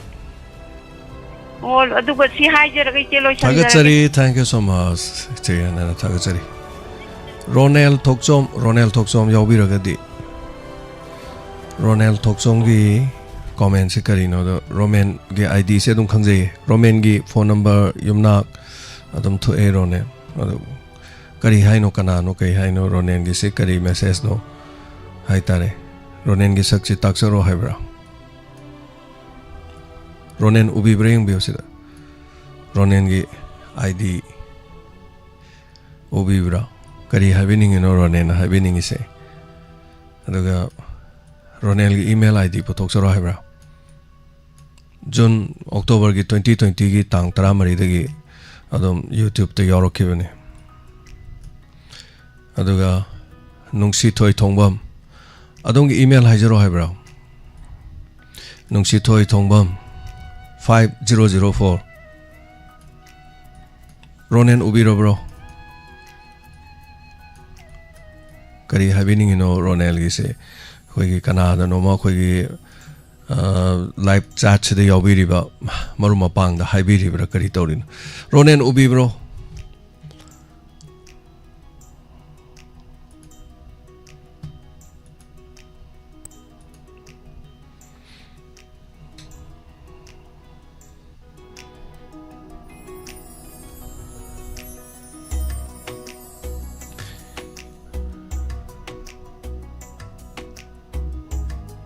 kari nuai tabalege ronel kanada no ma fasatu wa mahari to azana to mahaibiyo mayam adum khange ronel ko karai de no kaino id khange phone number su loi khange ronel karam kan ha mo no kai do no id loi khang hello minga ma de loi from haibiyo call to bi ba ming haibiyo kari lam dagi no oh ibungo hauji lan ju kamai to do mo ima ahan bada minga lei fangam ta hai bisi hairo ke ima sumati dune ima kari gino ima pakhala bro kano to ba ija singna wari ba kholi ba kungang pa singna wari ba kholi ba ji chum lai ba ngamak tra ba ima yam kanjan birunu yam kanjan birunu lan ji di ma dum thoko dong ne lan da lengona ra chatle de pak ta roi lan da lei pareng hungna ba se lei ta ba da lei pareng ka sai ko tho ba sing du lei pareng loi chai ri dun lei chai di mai bel sing no jiri da kari da tori to ana se de dum phajada ba dum thokani hai tare awana ngak ta ni ma lan se masakti ima kari kari happening is no loro bro to pa kari happening ba lai isya ge thabak wa kano ko di ma ina lo inta jai ba ko ahora di ka intham da haidra kan khong de nusa na sa ko matam ni de ja na sei ji aying ban sing si ba kita thabi rao aying gi matam pam baro taram dai jira ji sei nu sing si ba kita thabi rao hage ge tau ni ja da thaga chari ma sei de takti yam kan thaba ngam jadre kari gi no hai kan da hoji lan tawri bani no koi ma na dila phala ko makhara taro wakhal nungai na bakrat lai sei gum yam kana thadre sei se thara sune leibang ning bai sei nga ta tha le na nahan gi thodok si dagi koi pongning loksing thongna pi ba ya ba ima leba ko sei tha ba ima bu sei tha ba ko masi malem se de khoina tawjari ba honari se nupi ama khake hai ba tare nupi oi ba makhak na malem se de khoi bu awa ba nungai ba punama khanghan mani hai tare nupi oi bi du kana no hai kan khoi gi ima do ne adana nupi amam na lori ba saklon si mama ma gi saklon ni hai tare adana mama hai ba se macha semi mama hai ba se macha bo minung si lei mama na macha otte macha na di mama bo otle aduga mama na macha bo bobi pambi sembi rei yopi rei thapi rei macha na di ko na yopi ba su yaw yopi da su yaw thapi da su yaw hana tu ne yeng da su yaw macha khoi gi thodang di mama le ba ki da mama gi milu pirang te thok pudo macha khoi gi thodang madu khangna chat padu ni hai ba ta du ima le ba kwari adu ni ima bu sei tha bi sei sandok seri atop pai sei thoina thadri ma tai gi di khangjadri koi ma ai khoi gi oina haija ba ta re ma adu bo honazara ke ma khajik tang hek pharak padana mo ayam na pa madu monazara ke lila khra sandoi lepa leitana ima bel singyum da lady ba sola ba kaya marum lady se thorom du tahalla kan ima hoi pungning khara fathana na ba chasilo kong na dum nung ngei raga post king lan chasilo king le di yum da lan sung ja treng ima khra di wa da sine kai no hai kan da masa solak pa na ba yek pa yorok pa nungai ta ba mayam madu gi pungning fathana na ba ni mai koina inspector tai ai khara thajari ba lila khara thajari ba ko adang ranu midang su lila thabagi chang ya chang pod thar matung da muksu nungdang na thai ngasi so dum somang lila dum anirak hanjalaga thajarake ima pungning wakal phathana na bagi dama hai tare ngarang sina muktu ba kaino atia da kaim dom da paya dre drone paire sino kaino to men manu ta janti karam di yum group ta launa rawni drone paire yum amam de mi amam tholoi kaino mi myam tholo punjala drone de bom do pulap thadara hatol ge hairon ai naunu padunu group ta tharak pujani message mi amam thopiro hai du mi du pulap tho punjala laga moi bom do thada laga hatol ge hairon hai myam je munno e anu yam pakhat pi gano kaiso aduna atia da kaino da paya drem to myam je kije drone jloi kinare ꯀꯩꯅꯣ ꯍꯥꯏꯀꯥꯟꯗ ꯑꯁ ꯑꯩꯈꯣꯏꯗꯤ ꯂꯥꯏꯔꯕꯅꯤ ꯇꯤꯟꯅ ꯀꯨꯞꯄꯤ ꯌꯨꯝꯗꯣ ꯀꯗꯥꯏꯗ ꯃꯈꯥ ꯂꯩꯗꯣꯏꯅꯣ ꯑꯗꯨ ꯕꯤꯜꯗꯤꯡ ꯁꯥꯕ ꯌꯨꯝꯗꯨꯒꯤ ꯃꯈꯥꯗ ꯂꯩꯕꯁꯨ ꯃꯤ ꯃꯌꯨꯝꯗ ꯆꯪꯕꯗꯤ ꯏꯀꯥꯏꯖꯩ ꯑꯗꯨꯅ ꯍꯦꯟꯅ ꯆꯪꯉꯨꯅꯨ ꯃꯊꯛꯇꯒꯤ ꯗꯣꯝ ꯊꯥꯗꯔꯒꯗꯤ ꯃꯊꯛꯇꯨꯅ ꯃꯌꯥꯝꯗꯨꯅ ꯅꯜꯂꯗꯤ ꯑꯗꯨꯅ ꯍꯦꯟꯅ ꯁꯥꯊꯤꯅꯦꯅ ꯃꯣꯏ ꯇꯧꯔꯤꯗꯣ ꯍꯟꯗꯛ ꯆꯨꯔꯆꯥꯟꯄꯨꯔꯗ ꯑꯩꯈꯣꯏꯒꯤ ꯏꯕꯣꯝꯆꯥꯒꯤ ꯃꯥꯏ ꯌꯨꯝꯗꯣ ꯌꯦꯡꯉꯨꯅꯤ ꯐꯖꯈ꯭ꯔꯕ ꯌꯨꯝꯗꯣ ꯃꯈꯥꯗꯒꯤ ꯕꯣꯝ ꯇꯧꯔ ꯗꯣꯡꯅ ꯊꯨꯒꯥꯏꯔ ꯌꯨꯝꯗꯣ ꯂꯣꯏꯅ ꯎꯐꯨꯟ ꯋꯥꯏꯐꯨꯟ ꯇꯥꯕꯗꯣ ꯅꯨꯡꯉꯥꯏꯇꯦꯗꯅ ꯊꯥꯒꯠꯆꯔꯤ ꯃꯊꯪꯒꯤ ꯀꯣꯂꯔꯗ ꯈꯨꯗꯣꯡꯆꯥꯕ ꯄꯤꯖꯔꯤ ꯃꯤꯅꯤꯠ 10ꯃꯨꯛ ꯂꯩꯖꯔꯤ ꯉꯁꯤꯁꯦ ꯑꯗꯨꯝ ꯅꯨꯡ ꯑꯣꯟꯈ꯭ꯔꯕ ꯊꯃꯣꯏ ꯀꯣꯜ ꯑꯃ ꯂꯥꯛꯑꯦ ꯍꯜꯂꯣ ꯒꯥꯏ ꯕꯤꯁꯦꯝꯄꯨꯔꯗꯒꯤ ꯈꯔꯥꯏꯗꯃꯤ ꯃꯤꯅꯦ ꯑꯣꯖꯥ ꯃꯦꯗꯝ ꯌꯥꯝ ꯀꯨꯏꯔꯕꯒꯤ ꯇꯨꯡꯗ ꯀꯣꯜ ꯇꯧꯕꯤꯔꯛꯏ ꯕꯤꯁꯦꯝꯄꯨꯔꯗ ꯍꯧꯖꯤꯛ ꯀꯔꯤ ꯀꯃꯥꯏ ꯇꯧꯕꯤꯔꯤꯒꯦ ꯕꯤꯁꯦꯝꯄꯨꯔꯒꯤꯁꯦ ꯀꯣꯜꯁꯦ ꯑꯣꯖꯥ ꯑꯩꯗꯤ ꯊꯕꯛ ꯏꯪꯈꯥꯡ ꯆꯠꯄꯅꯤꯅ ꯀꯣꯜ ꯑꯣꯖꯥꯒꯤ ꯂꯥꯏꯐ ꯇꯥꯏꯝꯁꯦ ꯀꯣꯜ ꯇꯧꯕꯩ ꯇꯥꯏꯃꯤꯡꯁꯦ ꯏꯁꯣꯏ ꯁꯣꯏꯅꯕ ꯍꯥꯏꯇꯥꯔꯦ ꯑꯗꯒꯤ ꯑꯃꯨꯛ ꯂꯥꯏꯐꯁꯤꯁꯨ ꯑꯩꯗꯤ ꯂꯥꯏꯐꯁꯤ ꯆꯥꯛ ꯀꯌꯥꯗꯤ ꯌꯥꯎ ꯉꯝꯖꯗ꯭ꯔꯦ ꯑꯩ ꯍꯥꯏꯕꯨ ꯏꯁꯇꯥꯏꯗ ꯈꯔ ꯌꯥꯎꯔꯤꯗꯨꯅꯤ ꯑꯗꯨꯒ ꯆꯤꯡꯈꯠꯂꯒꯗꯤ ꯑꯗꯨꯝ ꯇꯥꯖꯕ ꯍꯣꯏ ꯍꯧꯖꯤꯛ ꯑꯣꯖꯥꯅ ꯔꯣꯅꯦꯟ ꯊꯛꯆꯣꯝ ꯍꯥꯏꯕ꯭ꯔꯥ ꯃꯥꯒꯤ ꯋꯥꯐꯝ ꯑꯃ ꯍꯥꯏꯈꯤꯕꯗꯣ ꯅꯍꯥꯟ ꯅꯣꯡꯃ ꯑꯃꯁꯨ ꯑꯩꯈꯣꯏꯒꯤ ꯏꯟꯁꯄꯦꯛꯇꯔ ꯇꯌꯥꯔꯒꯤ ꯂꯥꯏꯐ ꯆꯥꯔꯠꯇ ꯃꯥꯒꯤ ꯑꯥꯏꯗꯤꯗꯣ BEAN ꯊꯥꯕ ꯑꯃꯅꯀꯣ ꯋꯥꯍꯩ ꯋꯥꯇꯥ ꯅꯨꯡꯉꯥꯏꯇꯕ ꯍꯥꯏꯔꯛꯄ ꯍꯥꯏꯇꯥꯔꯦ ꯃꯥꯅ ꯃꯦꯁꯦꯖꯇꯨꯗ ꯑꯗꯨꯗ ꯑꯩꯅ ꯑꯗꯨꯒꯨꯝꯕ ꯋꯥꯐꯝꯗꯣ ꯑꯩꯈꯣꯏ ꯂꯥꯏꯐ ꯆꯥꯔꯠꯇ ꯄꯨꯈꯠꯄꯤꯔꯛꯀꯅꯨ ꯅꯪꯅ ꯃꯤꯉꯣꯟꯗ ꯑꯗꯨꯃꯥꯏꯅ ꯕꯗꯅꯥꯝ ꯇꯧꯕꯤꯅꯨ ꯈꯣꯠꯀꯅꯨ ꯀꯥꯞꯕꯗꯤ ꯑꯩꯈꯣꯏꯅꯁꯨ ꯏꯖꯈꯤꯕꯅꯦꯕ ꯃꯦꯗꯝ ꯀꯩꯁꯨ ꯈꯟꯕꯤꯔꯨꯅꯨꯗ ꯑꯗꯨꯃꯥꯏꯅ ꯇꯧꯕꯗꯣ ꯑꯩꯅꯅꯦ ꯅꯝꯕꯔꯗꯣ ꯊꯣꯛ ꯇꯧꯔꯒꯅꯦ ꯅꯨꯡꯉꯥꯏꯖꯗꯕ ꯍꯥꯏꯇꯥꯔꯦ ꯍꯣꯏ ꯊꯣꯛꯅꯦ ꯇꯧꯔꯒꯅꯦ ꯀꯩꯅꯣꯗ ꯄꯨꯂꯤꯁꯇꯒ ꯊꯣꯛꯀ ꯇꯧꯔꯒ ꯁꯥꯏꯕꯔꯗꯒ ꯇꯧꯔꯦꯕ ꯑꯗꯣ ꯐꯣꯟꯁꯦ ꯀꯩꯅꯣ ꯇꯧꯔ ꯃꯣꯏ ꯃꯃꯥ ꯃꯄꯥꯗꯣ ꯀꯧꯈꯠꯂꯨꯔꯒꯅꯦ ꯈꯤꯇꯪ ꯃꯤꯑꯣꯏ ꯆꯥꯗꯕ ꯍꯦꯛꯇ ꯑꯣꯏ ꯂꯩꯔꯝꯃꯤꯗ ꯃꯤꯑꯣꯏ ꯆꯥꯖꯗꯕꯗꯤꯀꯣ ꯁꯨꯝ ꯋꯥꯈꯜ ꯇꯥꯖꯗꯕ ꯃꯌꯥꯝ ꯃꯔꯛ ꯁꯨꯝ ꯇꯤꯟꯗꯕꯒꯨꯝꯕ ꯑꯗꯒꯤ ꯑꯗꯨꯃꯥꯏꯅ ꯑꯣꯏ ꯂꯩꯔꯝꯃꯦ ꯑꯗꯩ ꯀꯩꯅꯧꯗꯒꯤ ꯑꯃꯁꯨ ꯀꯣ ꯇꯧꯔꯤꯑꯕ ꯃꯥꯏ ꯋꯥꯍꯩꯗꯤ ꯌꯥꯝ ꯐꯖꯗꯕ ꯑꯩꯈꯣꯏꯒꯤ ꯀꯔꯤ ꯍꯥꯏꯇꯥꯔꯦ ꯁꯥꯎꯗꯕ ꯃꯤꯒꯥꯏꯁꯦ ꯅꯝꯗꯅ ꯁꯥꯎꯍꯟꯗꯧꯕ ꯑꯣꯏꯕ ꯍꯥꯏꯇꯥꯔꯦ ꯃꯁꯤꯗꯗꯤ ꯈꯪꯉꯒꯦꯅ ꯇꯧꯋꯦꯕ ꯅꯣꯡꯃ ꯑꯗꯨꯒꯗꯤ ꯑꯗꯨꯃꯥꯏꯅ ꯀꯩꯔꯣꯜ ꯂꯩꯀꯥꯏꯗ ꯁꯦꯡꯗꯣꯛ ꯁꯦꯡꯖꯤꯟ ꯇꯧꯕ ꯃꯤꯅ ꯄꯪꯐꯨꯗ ꯐꯨꯕ ꯑꯣꯏ ꯂꯩꯔꯝꯃꯦꯕ ꯑꯗꯨ ꯅꯠꯇꯦ ꯀꯌꯥ ꯑꯗꯨꯝ ꯆꯥꯒꯟꯗꯦꯗ ꯁꯨꯝ ꯇꯧꯕꯗ ꯃꯥꯅ ꯁꯨꯝ ꯇꯧꯔꯛꯄꯗꯀꯣ ꯑꯗꯣ ꯁꯨꯝ ꯀꯩꯁꯨ ꯅꯠꯇꯦꯗ ꯍꯧꯖꯤꯛꯀꯤꯗꯨꯕꯨꯗꯤ ꯀꯩꯁꯨ ꯃꯥ ꯆꯩꯕ ꯅꯠꯇꯦ ꯃꯥꯅ ꯁꯨꯝ ꯅꯥꯀꯟ ꯑꯃꯗ ꯃꯥ ꯃꯊꯟꯗꯅꯦ ꯁꯣꯅꯣꯅ ꯁꯨꯝ ꯍꯥꯏꯔ ꯂꯩꯖꯕ ꯍꯥꯏꯇꯥꯔꯦ ꯑꯗꯣ ꯃꯥꯏꯗꯣ ꯀꯅꯥꯗ ꯍꯥꯏꯔꯤꯅꯣ ꯑꯗꯨꯃꯥꯏꯅ ꯇꯧꯕꯁꯦ ꯁꯨꯝ ꯌꯥꯎꯔꯤꯕꯁꯤꯗ ꯃꯔꯨꯞ ꯃꯄꯥꯡ ꯌꯥꯎꯕꯗ ꯑꯗꯨꯝ ꯃꯣꯏ ꯃꯁꯦꯟ ꯍꯥꯏꯅꯔ ꯂꯩꯕꯁꯨ ꯑꯗꯨꯝ ꯌꯥꯎꯔꯝꯃꯦꯕ ꯑꯗꯣ ꯀꯩꯗꯧꯔꯨꯗꯣꯏꯅꯣꯗ ꯑꯗꯨꯝꯕ ꯀꯩꯁꯨ ꯆꯪ ꯌꯥꯕ ꯅꯠꯇꯦꯗ ꯃꯦꯗꯝ ꯑꯗꯣ ꯀꯣꯜ ꯇꯧꯕꯤꯔꯛꯄ ꯑꯇꯣꯞꯄ ꯋꯥꯐꯝ ꯀꯔꯤ ꯍꯥꯏꯕꯤꯅꯤꯡꯕ ꯂꯩꯒꯦ ꯀꯩꯅꯣꯅꯤꯗ ꯕꯤꯁꯦꯝꯄꯨꯔꯒꯤ ꯏꯔꯥꯡꯁꯦ ꯉꯔꯥꯡꯒꯤ ꯃꯣꯏꯔꯥꯡꯒꯤ ꯊꯧꯗꯣꯛꯇꯨꯗ ꯕꯤꯁꯦꯝꯄꯨꯔꯗꯤ ꯉꯔꯥꯡ ꯍꯦꯛ ꯇꯥꯕꯗꯒꯤ ꯊꯣꯡ ꯂꯣꯟꯗꯅ ꯄꯣꯠꯁꯦ ꯑꯝꯇ ꯌꯣꯜꯍꯟꯗꯔꯦ ꯑꯩ ꯏꯁꯥꯐꯥꯎ ꯑꯣꯖꯥꯒꯤ ꯉꯔꯥꯡꯒꯤ ꯑꯍꯤꯡꯒꯤ ꯏꯟꯁꯄꯦꯛꯇꯔ ꯇꯌꯥꯏꯗꯣ ꯇꯥꯕꯗ ꯃꯌꯥꯝ ꯃꯔꯛꯇ ꯇꯥꯕꯗ ꯑꯩꯗꯤ ꯃꯦꯁꯦꯖ ꯏꯕ ꯌꯥꯗꯕꯗꯨꯗ ꯑꯩꯒꯤ ꯐꯣꯟꯗ ꯁꯣꯏꯔꯕ꯭ꯔꯥ ꯍꯥꯏꯅ ꯈꯜꯂꯦꯕꯀꯣ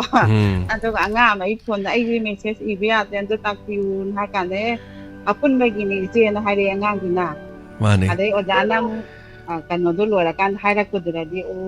ꯑꯩꯉꯣꯟꯗ ꯅꯠꯇ꯭ꯔ ꯃꯥꯜꯂꯦꯅ ꯑꯩꯅ ꯈꯟꯖꯔꯛꯄ ꯅꯣꯡꯉꯥꯟꯕꯐꯥꯎ ꯂꯩꯔꯦ ꯑꯣꯖꯥ ꯑꯍꯜ ꯂꯃꯟ ꯃꯌꯥꯝ ꯃꯔꯛꯇ ꯊꯧꯗꯣꯛꯇꯨꯅ ꯑꯗꯨꯝ ꯌꯨꯝꯗ ꯅꯣꯡꯉꯥꯜꯂ ꯆꯪꯉꯒ ꯉꯥꯏꯍꯥꯛ ꯍꯤꯞꯊꯕꯗ ꯄꯨꯡ 9 ꯇꯥꯂꯦ ꯑꯗꯨꯅ ꯍꯧꯖꯤꯛꯁꯦ ꯕꯤꯁꯦꯝꯄꯨꯔꯗ ꯀꯩꯒꯨꯝꯕ ꯑꯝꯇ ꯌꯥꯗꯦ ꯍꯧꯖꯤꯛ ꯊꯣꯡ ꯍꯥꯡꯗꯦ ꯄꯣꯠꯐꯝ ꯐꯝꯍꯟꯗꯦ ꯀꯩꯝꯇ ꯇꯧꯗꯦ ꯊꯕꯛ ꯏꯪꯈꯥꯡ ꯂꯣꯏꯅ ꯀꯩꯅꯣ ꯇꯧ ꯂꯩꯔꯦ ꯑꯣꯖꯥ ꯑꯩꯅ ꯁꯨꯝ ꯑꯩꯁꯨ ꯊꯕꯛ ꯅꯤꯡꯊꯧꯈꯣꯡꯗ ꯁꯣꯁꯥꯏꯇꯤ ꯍꯦꯂꯨꯝ ꯃꯥꯏꯅ ꯆꯦ ꯑꯃ ꯂꯧꯕ ꯍꯜꯂꯛꯄꯅꯦꯕ ꯑꯩꯁꯦ ꯑꯗꯩꯗ ꯍꯣꯇꯦꯜ ꯑꯃꯗ ꯆꯥ ꯊꯛꯀꯦ ꯇꯧꯔ ꯑꯣꯖꯥꯒꯤ ꯄ꯭ꯔꯣꯒꯥꯝꯁꯦ ꯊꯥꯔꯨꯕ ꯀꯥꯟꯗ ꯍꯧꯖꯤꯛꯀꯤ ꯀꯩꯅꯣꯗꯣ ꯊꯦꯡꯅꯔꯨꯕꯗ ꯑꯩꯅ ꯀꯣꯜ ꯐꯪꯉꯒꯗꯤ ꯍꯥꯏꯒꯦꯅ ꯑꯩꯅ ꯇꯧꯖꯔꯛꯄꯅꯤꯗ ꯀꯩꯁꯨ ꯂꯩꯇꯦꯗ ꯑꯗꯨꯝꯕ ꯀꯩꯁꯨ ꯇꯧꯕ ꯅꯠꯇꯦꯗ ꯃꯣꯏꯅ ꯃꯌꯥꯝꯒꯤ ꯇꯧꯔꯛꯄꯁꯤꯗ ꯃꯣꯏꯅ ꯌꯥꯎꯅꯤꯡꯗꯕ ꯃꯣꯏꯅ ꯌꯥꯅꯤꯡꯗꯕ ꯑꯣꯏꯔꯒꯗꯤ ꯀꯃꯦꯟꯁꯨ ꯄꯤꯕꯤꯔꯛꯑꯅꯨ ꯂꯥꯏꯚꯇꯁꯨ ꯌꯥꯎꯕꯤꯅꯨ ꯍꯥꯏꯅꯤꯡꯕꯗꯨꯅꯦꯕ ꯑꯩꯈꯣꯏꯅ ꯑꯗꯨꯒꯤ ꯃꯤꯒꯤ ꯄꯨꯛꯅꯤꯡ ꯋꯥꯈꯜ ꯁꯣꯟꯊꯕ ꯋꯥ ꯉꯥꯡꯉꯛꯄꯗꯣ ꯑꯩꯈꯣꯏꯁꯨ ꯅꯨꯡꯉꯥꯏꯖꯗꯦ ꯍꯥꯏꯕ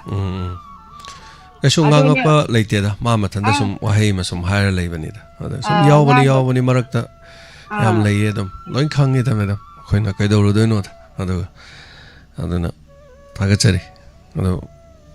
ꯍꯦꯟꯖꯜꯂꯛꯑꯗꯤ ꯑꯗꯨꯝ ꯃꯊꯧ ꯑꯗꯨꯝ ꯇꯧꯕ ꯌꯥꯏ ꯍꯥꯏꯇꯥꯔꯦ ꯀꯩꯀꯥꯟꯗ ꯋꯥꯅꯣꯗ ꯑꯩꯈꯣꯏꯅ ꯍꯧꯖꯤꯛ ꯇꯧꯖꯔꯤꯁꯤ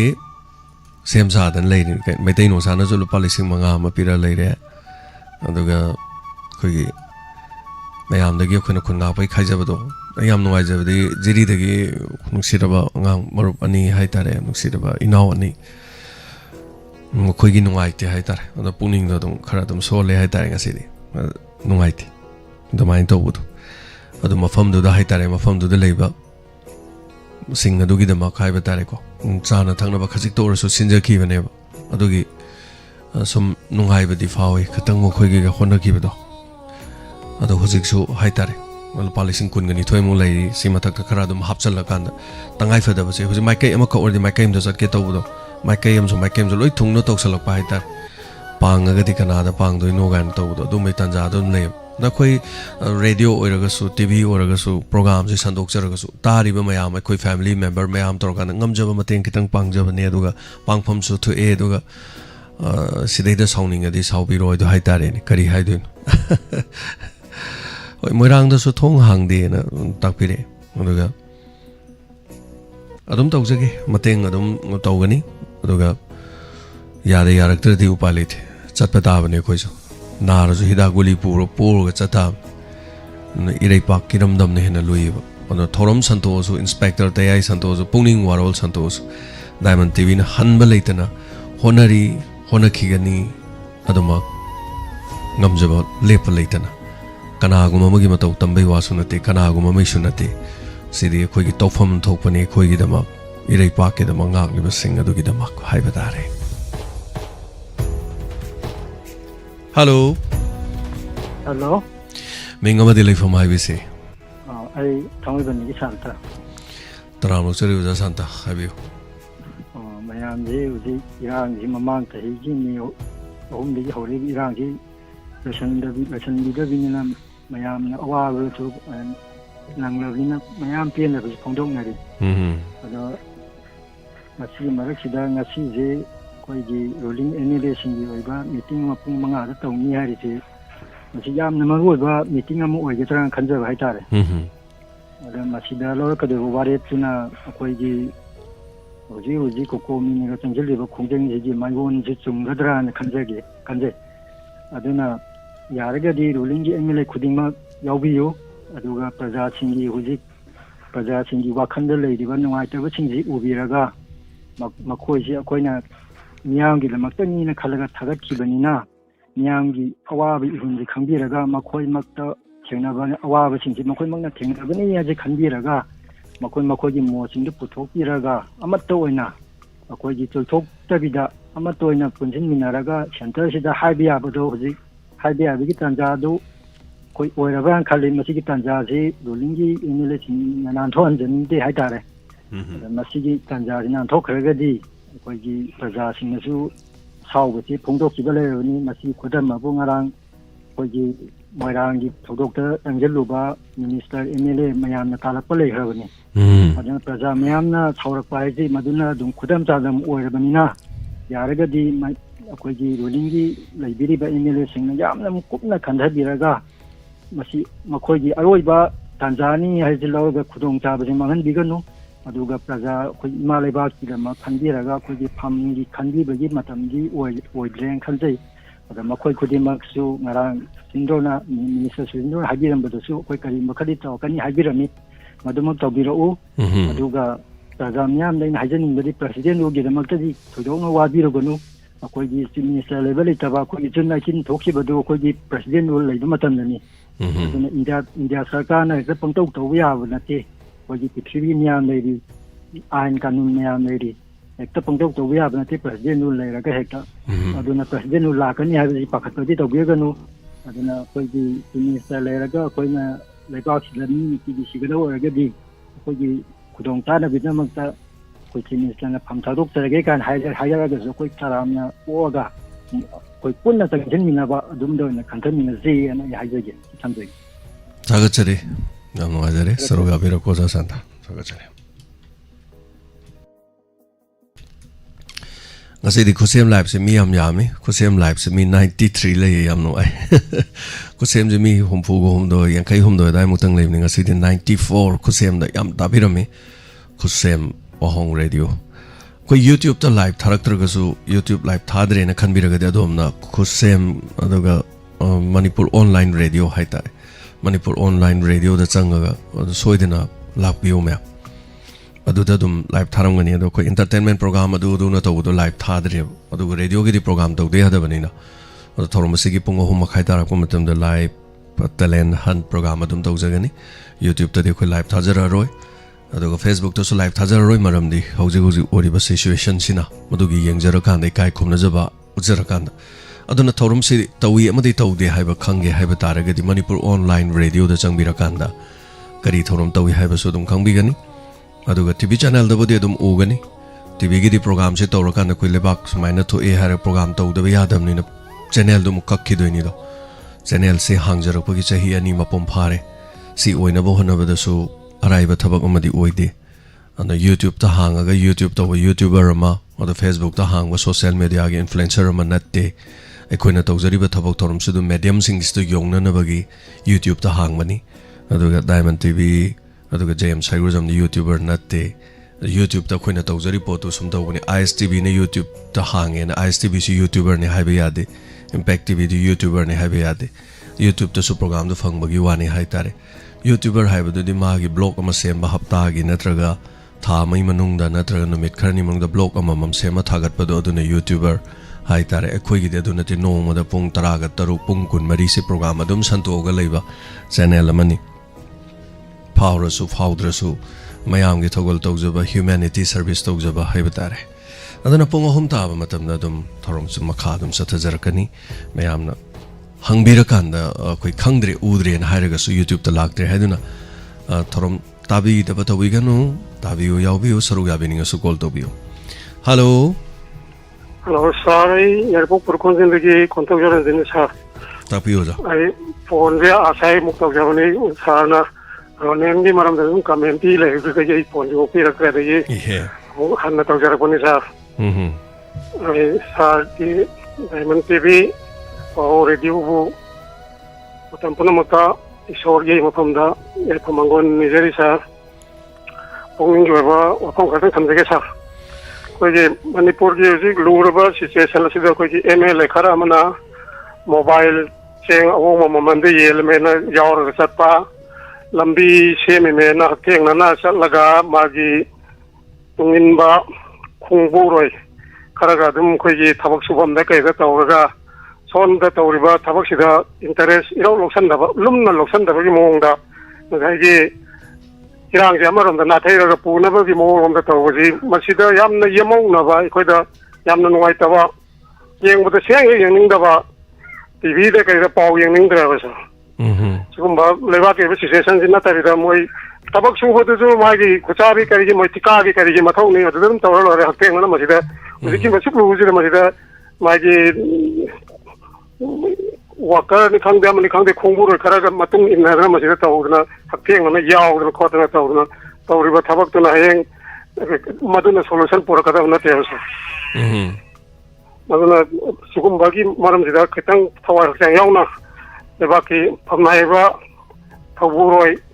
lucing burel ubi berlina sukum berita lamna tamu seng na kawan jenuh madugini sa. Agak cari. Masai aina Ronen ki matang deh hari hari tu. Ronel tu cai benda te me amno Ronel na tina ngang pakai melite. Ronel tu cai benda te Ronel tu magi ID tu kena utpani jam na. Ado Ronena kai ba kaim to wa hairak pa lekte ada mana somda marup mapang sing yaw da ma khangna ba sing da haitare mana sono na som hai le ba haitare ada de kari tawre Ronel na hai bani ado lana lobi ganu Ronen akai ba wam to hairak pa lekte ada koi caller se de yaw ri ba mayam se fammi ba yaw ri ba mayam se da marup mapang dum yaw ni chak char bo chare khoi sanai wari se dum ta da moi ma sen song wari sana ba se dum yaw bani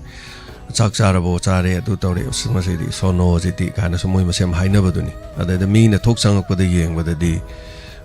thok hai sangak pada sono haire na som lana khandoi ni haitare adugini Ronen kari problem leire na hai bani da anyway thank you so much adum leite Ronel da chaiba kai mo leite aduga thank you sum pen da be ma ding sai manung da sum idea do manung gi logic to dum khang bi wa ta Diamond TV sono kaina hairak pan natte haba adu haiban natte kari daure nang na sono na tauri duna na haibani me na la na khan khini haiba haitar fajada ba sidi loi uidana ko mi hoi base fajaba chama hayo ba chumi leibak sigi dama mayam na haibi be sum me na comment sum pio kanam uro atiba wang kha hayo loi u ne sine na khoin hai ani am tatan haijaba do nang na phaba chama to thaba nang thagat pina lei roi nang hai pitang kitang soi ba thabam to nang chai bina ba lak tholakane adu si tai bang mi hoi gi lisan ni aduna madu madu thoktana bani koina ko mina chingnan be yade mina keno ton be yade ai se hello mingalai phone hai bisi oh tajari mingalai phone hai biu sir ai tekam lai bung lai kai de gi mai bum ti geni sir yam kuire bagi tungda thorom suruga bire zatiken thorom se dum tar bro radio de go far bro kamai to gyo ja phade ai number si hai phet ima tamu bi de gi lawraga to jarak pani ai program bu mashe khang ge de sar ta sen waro bi gan ai huji kari program dori ai bu khang ge de ima tamu bi de gi lawraga ina number sin nam je bada smaina tholok pani adu huji si kari program na sar to bi se yam lai bakti bani oja thorom se taram dri se phada bagi ro kari gino ai radio da phasa da ba aduna ai yaw thorom di saru yam ya janing ba try to roga yeng bi ro bro ja phai phade adum shauba adum jiri adum shauba handa kisu yeng abro handa ki yeng jare yeng matung jida ai sungmai jing de ki madam sumati na lai lobi raga ai sei sakpa ke do badi kya to jagre ai la bak thibani ai sida phaba ngam de ba sei na di saru yam ya janing ba ai amta sobam lekai da tekcham maning keno se lagam te yeng batare che amta tawjege funny wajate gen adu pungning gi warol thorom ni matam so loiga dore mayam gi pungning gi warol thorom matam ni sha kyan tare adu di hauji akoi mioi ge amuna manipur gi cm je then you know hoina pham thado hali se tanja hi da pham thado ba yaroi hai bane ba adu bo aina hajeningi di Mahakase CM ama oina mahaki mathau se prajana pena ba tawdre men ha pham thadu hai bane ba asida prajana oza tiken adu khoi di channel da ma hai bi yadi oza khoi di sarkar chai ba gum ba ang ba gum se oza tiken adum tang di ngak pi tare to po pham hai bi ya bro ada ha kitang thedok jege ajida ji minister sing man keno sing lei ba puna maksi prajaga khusum naraga chapiu haibadi prajana isingni mantri mandona ngani haibase kawbiroi dobani isingna pumlabadi ngana matam punamata isingda leiba ngamde haibase kawbiroi dobani shon aduga manipura central force yakoi lising gumbudra amalfu thajilai thajinduna uju sil leiribani ada border sin toksinduna thamlibani masida kukina chakba khulai sniper gumba drone amadi boom adagi rocket engine afaba makhalgi khulai sizinare base masi khwaidagi yamna laibak thibani masi puna makse pusalai se central force khanghal lamdana pusalapasi panga yaurum dobo mande masi yamna singani ngai ni aluga asam rifle leiba jaga dagi kuki singna drone season aduna maitai singde attack doboda makhoina photo namlaga leiraga yamna singani ngai oiba mongda ji central force na khajil lagwi central force thajil oiba si maitai amadi kuki ani khamna bagi mongda mandaba akoi majority oiriba maitai ga minority oiriba kuki ga lan dongare aduna majority oiriba kuki maitai si minority oiriba kanona kuki sida nakoi khara support dong haibagi thajil lagbadona maitai singida di yeng bidaba kuki romda yam support dongbagi mongsi aina pangai haida sumi pung puri manga uneri ba wafam ne ba sai tagachari hojate gen aduga akoi gi manipur gi CM na akoi kayara hanna su habi ki ba wafam amadi lei akoi kanuni isilni inauni haidana makoi bo adum nimtha jagini gyan tagini haidana yengbani adubu sarkar ama leiri rule of law lei haiba se चाना खंगल लगने हाय बसी CM मसामना हंजल हंजल लाउगिबनी मतम दु ngasi बोदसु थागचरी ओजा I point दो लोक्सन जरे मतम सुलो रखपगा हाय तारे ओजा थैंक यू सो मच ओजा नाहांगे थोरम से ताबिदम निना केनो खलम नो माले हजिक्ति का दो खैदा मैजिस्ट्रेट के हाय तारे को ओदे थिंग बखर लेबो को सिंगांग बखोट पतौ से हम लुरबा हम सेंसिटिव ओइबा मतम ओइबा हाय तारे ओजा तिगेन थैंक यू सो मच थागचरी ओजा तिगेन टेक्सम दंगसी हम तलाक जगे दुगा कमाई तौनो येंगसिन जगे करी लेगे हायबदो को नाहांगे बुदि फादबने दो हजिक्ति फारम चिंगथाम फजन फाय साफम फजन दम फाय टेक्सम द फादे हाइसे ओजागे रेडियो नो ओरिरा मयाम गी ओरिरा खोइनो ओरिरा नाहांगे फादर सुको दुमाय दम तौबने दो थागचरी याम लोये ओजा हजिक्से अमा बोरे को सीएम गी फाबा मसुंग फतबा मयाम मागी अमा मा लेरसो हाइतारे मंगोंदा करिगुमा पावर अमता सिनादा तार यूनिफाइड कमांड यावदबा सीएम आइदुदी मसाना कयम तौबु ngमोय माना फनेयाम तौनिंग बलेरसो कौतरुक तचप कौतरुक लंबी थैदोगा नंग चटप यारोय हाय हाइदना यूनियन होम मिनिस्टर हाइरकपदगी चट्टे हाइजे माना चनगसे नवा लौदे लाओ आई चतुने चलम तारगदी याम बेरा करकने अदुना याम लुबा तंजा टाइमिंग अमा हाइबताई अद हौजिक लुरिबे फिबम सिददी होय मा सिनतोगा लेबाक से इरांग जी फने हारदी हेक्ता सिनतोसी हाइना मोइना दum तोरपसु याब अदुना थबाय ता तोमलासु सावबलासु केनोमदि तौदौ मानबा ममिंग तगी ओइना सुम थमगदी हाइतारे द सस्पेंडेड एनिमेशन न मोइगी थमकान द लो पावर अमता यावदना थमगा पीआर थंबा हाइबदुदी अतै स्टेट की ममांगदा बीजेपी पाइरंबा लेपाक मा बीजेपी लोकथोए हाइबदु बीजेपी दि हम चावबा ममाइदा तिन सिसनबगा चमानब अदुना मरम ओरकान अदुम खांगगा थम्बा करिगुम्बा सीएम बिरेना तसेंगना हाइतारदी कांग्रेस ओइरम तारदी सुमाइना लेखिदरने नहाना नोंगालगा दुम पीएम पीआर ला अनेबदु अदु मसिदे आई सोंगारे अगी जाना फतबदी ममा मपाना खजिद कोपसनबा मोइगी निना खजितंग अमोद अकाइदी खर लेरसो हाइतारे याम सेंगबदी सीएम लोकथोखि तारदी हुजि याम लुई हाइबगी वाने मयामनसु सैबिबे वाने ngangbibे वाने अरामबाई तेंगोल लेत्रदी लुदी याम लुदरने अरामबाई तेंगोल गे सोइबा नतर नहासिंगी वांगांग खैदोबा सोइबा लापा खोटपा अमा यावरमबे यावरमदबे याको यानिंगबा लेबिरमदि याय यामदि लुइब अद अखोइना खुनगा पुंगमदोरि कनाना खुनगा तोरि हैबम अद करिगुम्बा सिगी ममांगदा हाइतारे लांजे थोलकनेन आरामबाई तेंगोल सेमोदि नते अद अखोइ मयामना सुवांगांग से खरजम याम लुइ हाइतारे तसेना हाइदि नंगिना थौदि सही मंगा फादि सही मंगा दो नुपा थोकपा नंगिना तौदु उलमो हाइगदम द आइगी मोनिको आइदि बीजेपी नते कांग्रेस नते आइगी कैम नते अदुना मनुंगी अखोइ केनो से कितंग खोइ खंगमिनबम खक संगे हाइतारे सिदे पीआर लाक्तारी इमा इवेंट सिंग लंबी थोप इमा इवेंट सिंग फूब चैब तौकान कनाना खामदौरीगे बद चंगकान असai समाइना मना फ्राइ मेंशन बद उबिरम नत्रो मे मना को मेंशन बद नवा लौदे हाइने अदो हुजिक सियाम लुइ अन सीबा सीदब नादब लान नि खरदि दम सिरकनी मे बी अदो मोइबे आई ओइबे आई अमा ओइबे आई असीसु नहा नि सिदु इमुंग मनुंग फाउरंगदौ मे खतपंग मरोइदो पोने ओ सीएम याम नुक्सी सीएम याम चुमी मा याम चुमी माना दुम येंगदन ले मा कंखलजे हाबे वादि नते हाइतार तौबदि नमंगोंद सिनकिबा नंगना थौदो लेबाक ngakpa हाइबने दो ngakpase मसि ngakpase लोइसलमोन हाइबे फिबम लेब इलेक्शन दुदि मथंग चैदि अदुम अमानि ले दुम लाने इलेक्शन दे दुम खंगने होजि कारी जिंजे याम सेंना हाइदि अम तकादो मानदे आइबु सेंना हाइजो हाइदि याम मसिदि मयामना दुम खंग तौनिको अदुबु खंगदि बोट असि बोट ममाइ कोबा खुनमनि मणिपुर की बजा मयामदि सेल लौदबा इमुंगदि खुथांगलो हाइबदा इमुंग यामम दौ मानदे नचा पल्लम तो वासो नो इमुंगदु बोट पैसा लौदे नम तो वासो हाइदि मी याम दौ मानदे अदु आई सादे हाइबु ngमने आइदि सा मचुम चांगम दर मांगे इलेक्शन की पैसा लौदे बाइदि आई खुबी योंदे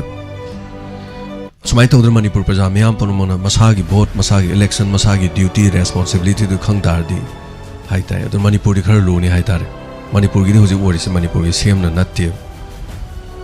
यूनिफाइड कमांड याउदे हुजी मया याउदबो कैगुमना लैनि हाइताय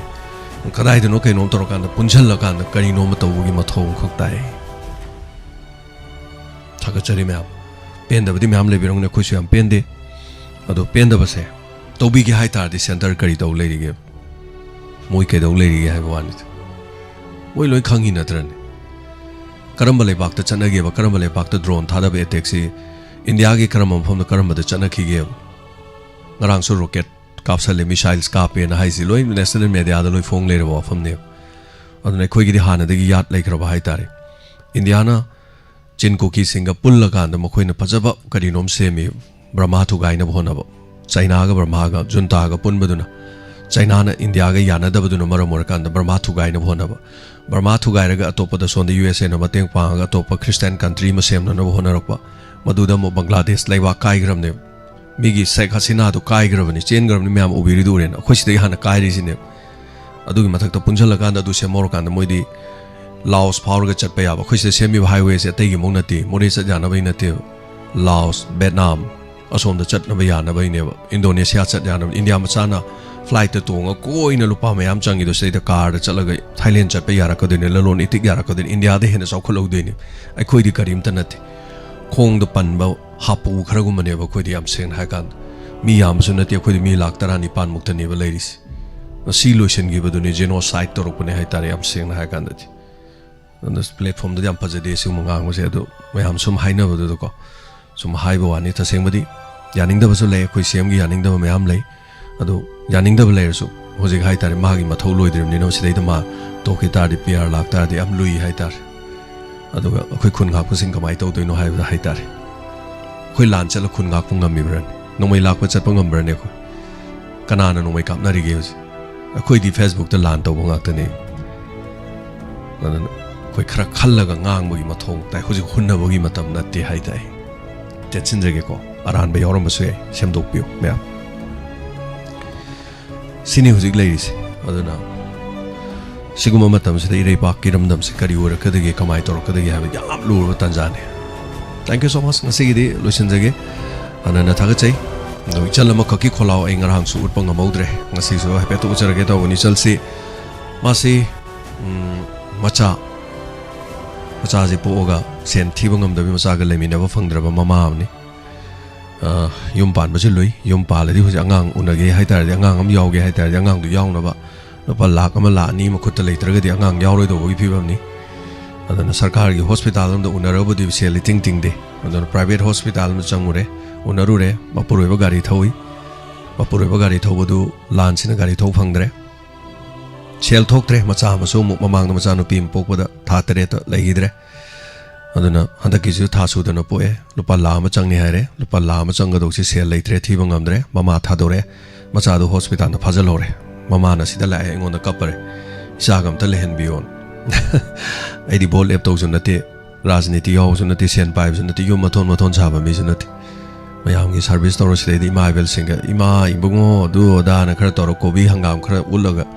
pangsa chari sei khara sa ga tayai sara gangmai khara sara panglei leijaba mingne kaimba ujaba su nate ba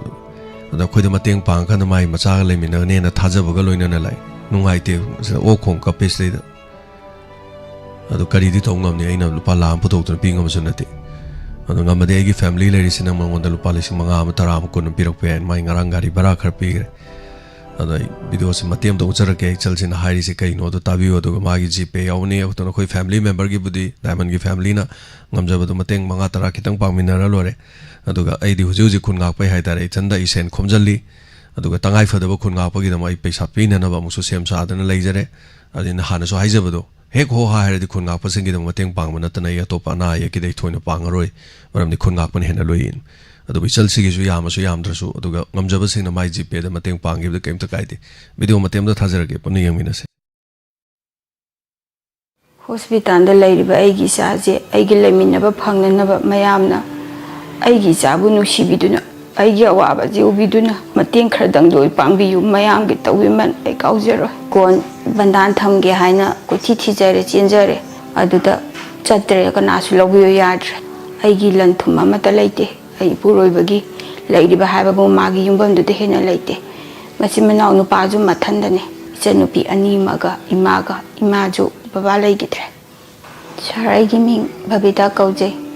ai gi lepham na lamlai kendra manung chana leiriba nongrel hariba lamde dagini ai puroi bagi maming ibo hanbi ai gi inempo ima maming na kamla kawi agas ki tang kunda una jabancha jig leiriba problem ji sar ai yangang je tha sudana unabna maram oiraga hospital private hospital ma da leire adu ꯑꯩꯒꯤ ꯀꯟꯗꯤꯁꯟꯁꯦ ꯑꯗꯨꯛꯀꯤ ꯃꯇꯤꯛ ꯂꯩꯖꯗꯕ ꯂꯥꯏꯔꯕ ꯍꯥꯏꯒꯗ꯭ꯔꯥ ꯑꯩꯒꯤ ꯏꯄꯨꯔꯣꯏꯕ line ꯒꯥꯔꯤ ꯆꯠꯂꯤ ꯖꯤꯔꯤ ꯆꯠꯆꯕꯅꯤ ꯑꯗꯨ ꯃꯥꯅ ꯏꯔꯥꯡ ꯂꯩꯕꯅꯤꯅ ꯃꯥꯅ ꯈꯔ ꯁꯨꯖ ꯅꯣꯝꯖꯕ ꯇꯥꯟꯖꯔꯨꯕ ꯈꯔꯗꯨꯅ ꯑꯩꯒꯤ ꯗꯣꯛꯇꯔ ꯆꯠꯄꯒꯤ ꯍꯤꯗꯥꯛ ꯂꯥꯡꯊꯛ ꯆꯥꯕꯒꯤ ꯏꯃꯨꯡ ꯃꯅꯨꯡ ꯄꯨꯅꯕꯗ ꯑꯗꯨꯅꯁꯨ ꯀꯣꯟꯅꯗꯦ ꯑꯗꯨꯒ ꯑꯩ ꯑꯣꯄꯔꯦꯁꯟꯗ ꯑꯉꯥꯡ ꯎꯅꯕ ꯃꯔꯝ ꯑꯣꯏꯔꯒ khar le jaram bedu su ai operation tau bagi ta lang thau lai beda sijina gare adu hoji problem ha babu ai gi angang se private hospital lai bena maram oiraga paisa je du ki matik chawre aduna ai hoji lupalla amamu nahan ngarang mathang nahan ji lupalla amamu tai hai Kono ji lupalla amamu tare bala ba se pi ba ngamdre piba jingamdre khainaraga aina lupa lising kutraga humdoi tijaram kon bandan thamge haina kuthi thijare chenjare aduda chatre kana su lobiyo yadre aina duman paisa je khara thijarame leita lara wari su lijarame aduda moina noi khanarugo aduga khoiji paisa wala ga di angang piba ngamten haire mayamna aigi chagi sabu lok thok pangam nanaba sigi mayam dagi ai mateng pangbi haidana ai mayam dagi mateng ni jabani ai lawju leijade aduga ai hauji phawba ai nomagi sara talaga chajabani ai gi lan thuma mata leite ai puroi bagi leiriba haiba bo magi yumbam du de hena leite masi manaw nu paju mathandane ichanupi ani maga imaju baba leigidre baba leigidaba sahi manga mu phare sa hospital da leiriba aigi saje aigi leminaba phangnanaba mayamna aigi jabu nusibiduna aigi awaba jiubiduna mateng khardang doi pangbi yu mayam gi tawiman ai kaujero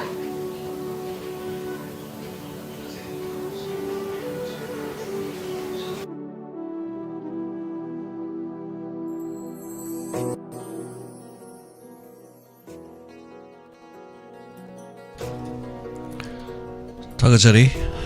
Pumnumak mayam sini chalamagi kholaw mu tabire lan marak sida haitare nungaite aduna nungaite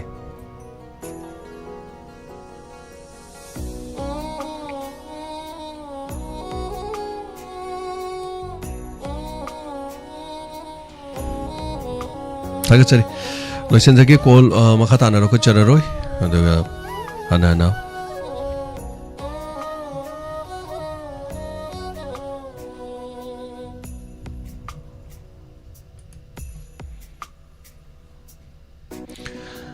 Asigi makhatara ko thorom na talent program tawjage hariba thorom si live ti thajararoi radio da tv da tangai fadaba dumak mayam da tawjarage aduga hauji ti awana haiba tare leibana maramor kan tangai fadana halaman sing imaibel sing yum da tabiri basing mayam ge khanjaraga haiba tare adana ngamjaba halaman sing mo haktam ko thana na bagi dam honajarake aduga hospital ge Shakespeare hospital na yopi dai hingle paisa haire yengam libro hospital thagachari adone hospital da samaina adone mayum makai palaga angang yaw hai tar di kutta hojikti adone madam mariana so pe rims to ini yala madi adone kamai to udana private chaluri no na haiti sini am luri je yam paisa de nate mai do lising kuntra amadi mana thidokre ba kuntra hum doi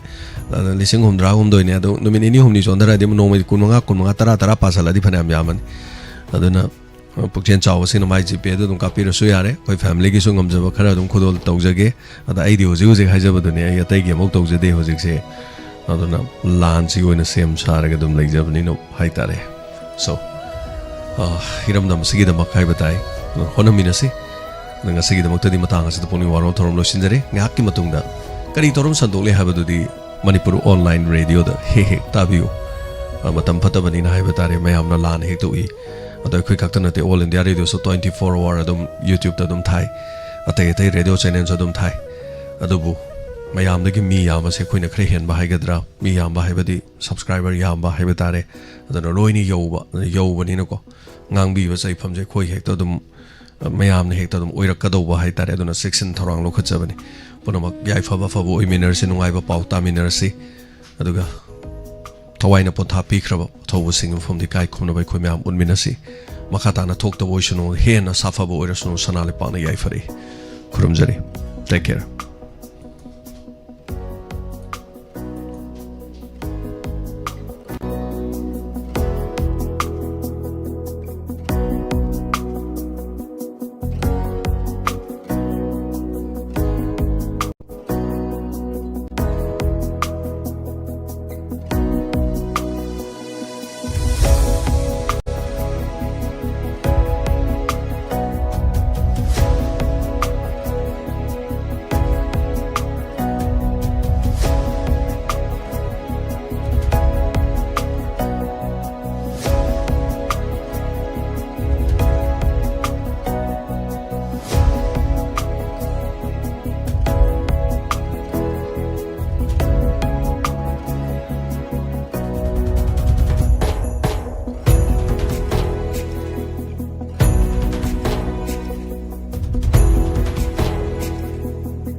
Sorat Eithokchare, Siri Puyam Girani, Elias Tikengi, Lakliba Tang Taragani Toy Tha Mapan, English Singani, Kungamari, Langbangi, Mapani Panba, Sagol Senumit, Asida, Sorat Pangthokchagani Haina Torambadu, Sagai Yumangba Ama Yaubadagi, Saliba Tha Sigi Tang Tarani Pan, Langbangi Purnima Numit, Yumsakesa Numita, Pangthokcharagani, Numit Asida, like Kidrebagi Atmana, Ing the Chikna Leruna Bagi the Makta, Siri Hari ki Charanda, Hari Sankritanga Loinana, Kachagadori, Thoromasida, Brahman Vaishnav, Ipa Ipal, Ima Ibel, Marup Mapang, Iche Ichel, Like Hidrabagatina Biramba, Imung Manuna di Sakhangja Udraba Singna, Matam Chana Lingbiratuna, Hari Nam Sarban Tawirenaba, Paujanjari ba, Puyam Ombi, Ibem, Loinabi, Puyam Tomba, Manaunupa, Puyam Manishana, Machanupa, Langathen like Kombaja.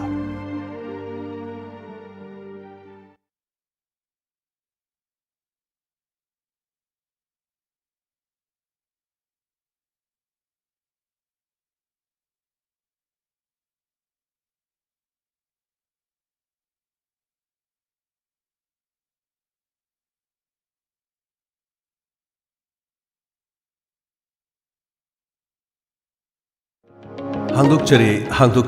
Ayus Healing Point, Armani Building Pakang Lapam Pareng, Kaksing Kunyai Lekai. Mapam Masida Ayus Kilaying Bagi Kodong Saba, Pangbiragani. Loinana, Makal Kodimaki Therapy Tobagi Kodong Saba Su, Pangbigani. Therapy Makal Singadudi, Homeopathic Consultation, Yoga and Naturopathic Consultation, Ayus Medicine, Acupuncture, Massage Therapy, Yoga Therapy, Steam bath, ultrasound therapy, interferential therapy, infrared therapy, fibromassage, peg therapy, weight loss therapy, asina sima makal kayagi therapy sing phangbigan. Loinana liver ki anaba amadi kidney da nung leiba, amadi tonsillitis, skin ki problem, loinana. Nupi ki anaba sing amadi anxiety stress, tumba yadaba sina singba sigi lahingi khudong saba pijari. Masi khaktana tana allergic oiba, gout leiba, heart amadi masigi mari leinaba laina sing, diabetes amadi haksang ki weight hengatpa, Tonga Balena Kagi Madam the Su, Tanabi Yagani. Ningto Kabanu Mitagina Tangzanumiki Ayupung Mapandagina Pung Ani Fauba, Loinana, Nomaichunumit, Ayupung Nipandigina Nutil Pung Mari Faubagi,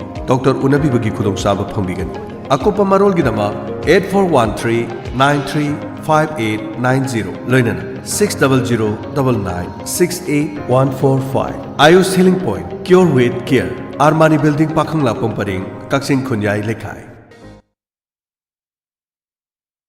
Haukiba tang mari thamapan English ani kunga mari yumjagaisa numit ki numidang wairam nongpok sekmai lila kambong dagi ukhongsang fauraga salungpham oinam thong phawbagi manungda celerio kargi so amata haure kanagumba pukchel chawraba chawrabi singna khunbi bathoklabadi salungpham mayai laikai da laiba ningthauja momocha da sinabiu awamal matik chana kachagani contact number pizari 8787632412 amuktangana 8787632412 National Amadi State Awardee MDJA Ulak Pusamna Nungairaba Paujel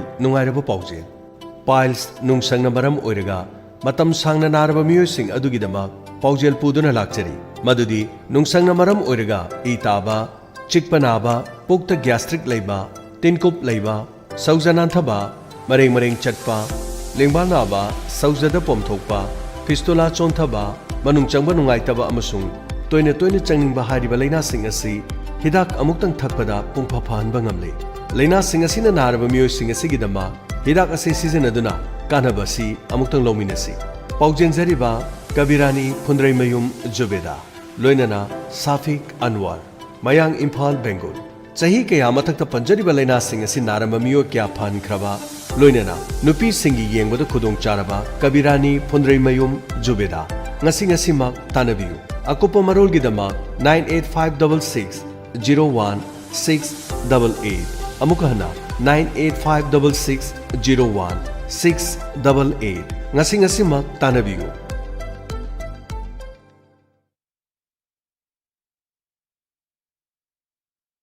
khada pijariba lai nungairaba paujel piles nungsangna maram oiraga matam sangna naraba miyoising adugidamak paujel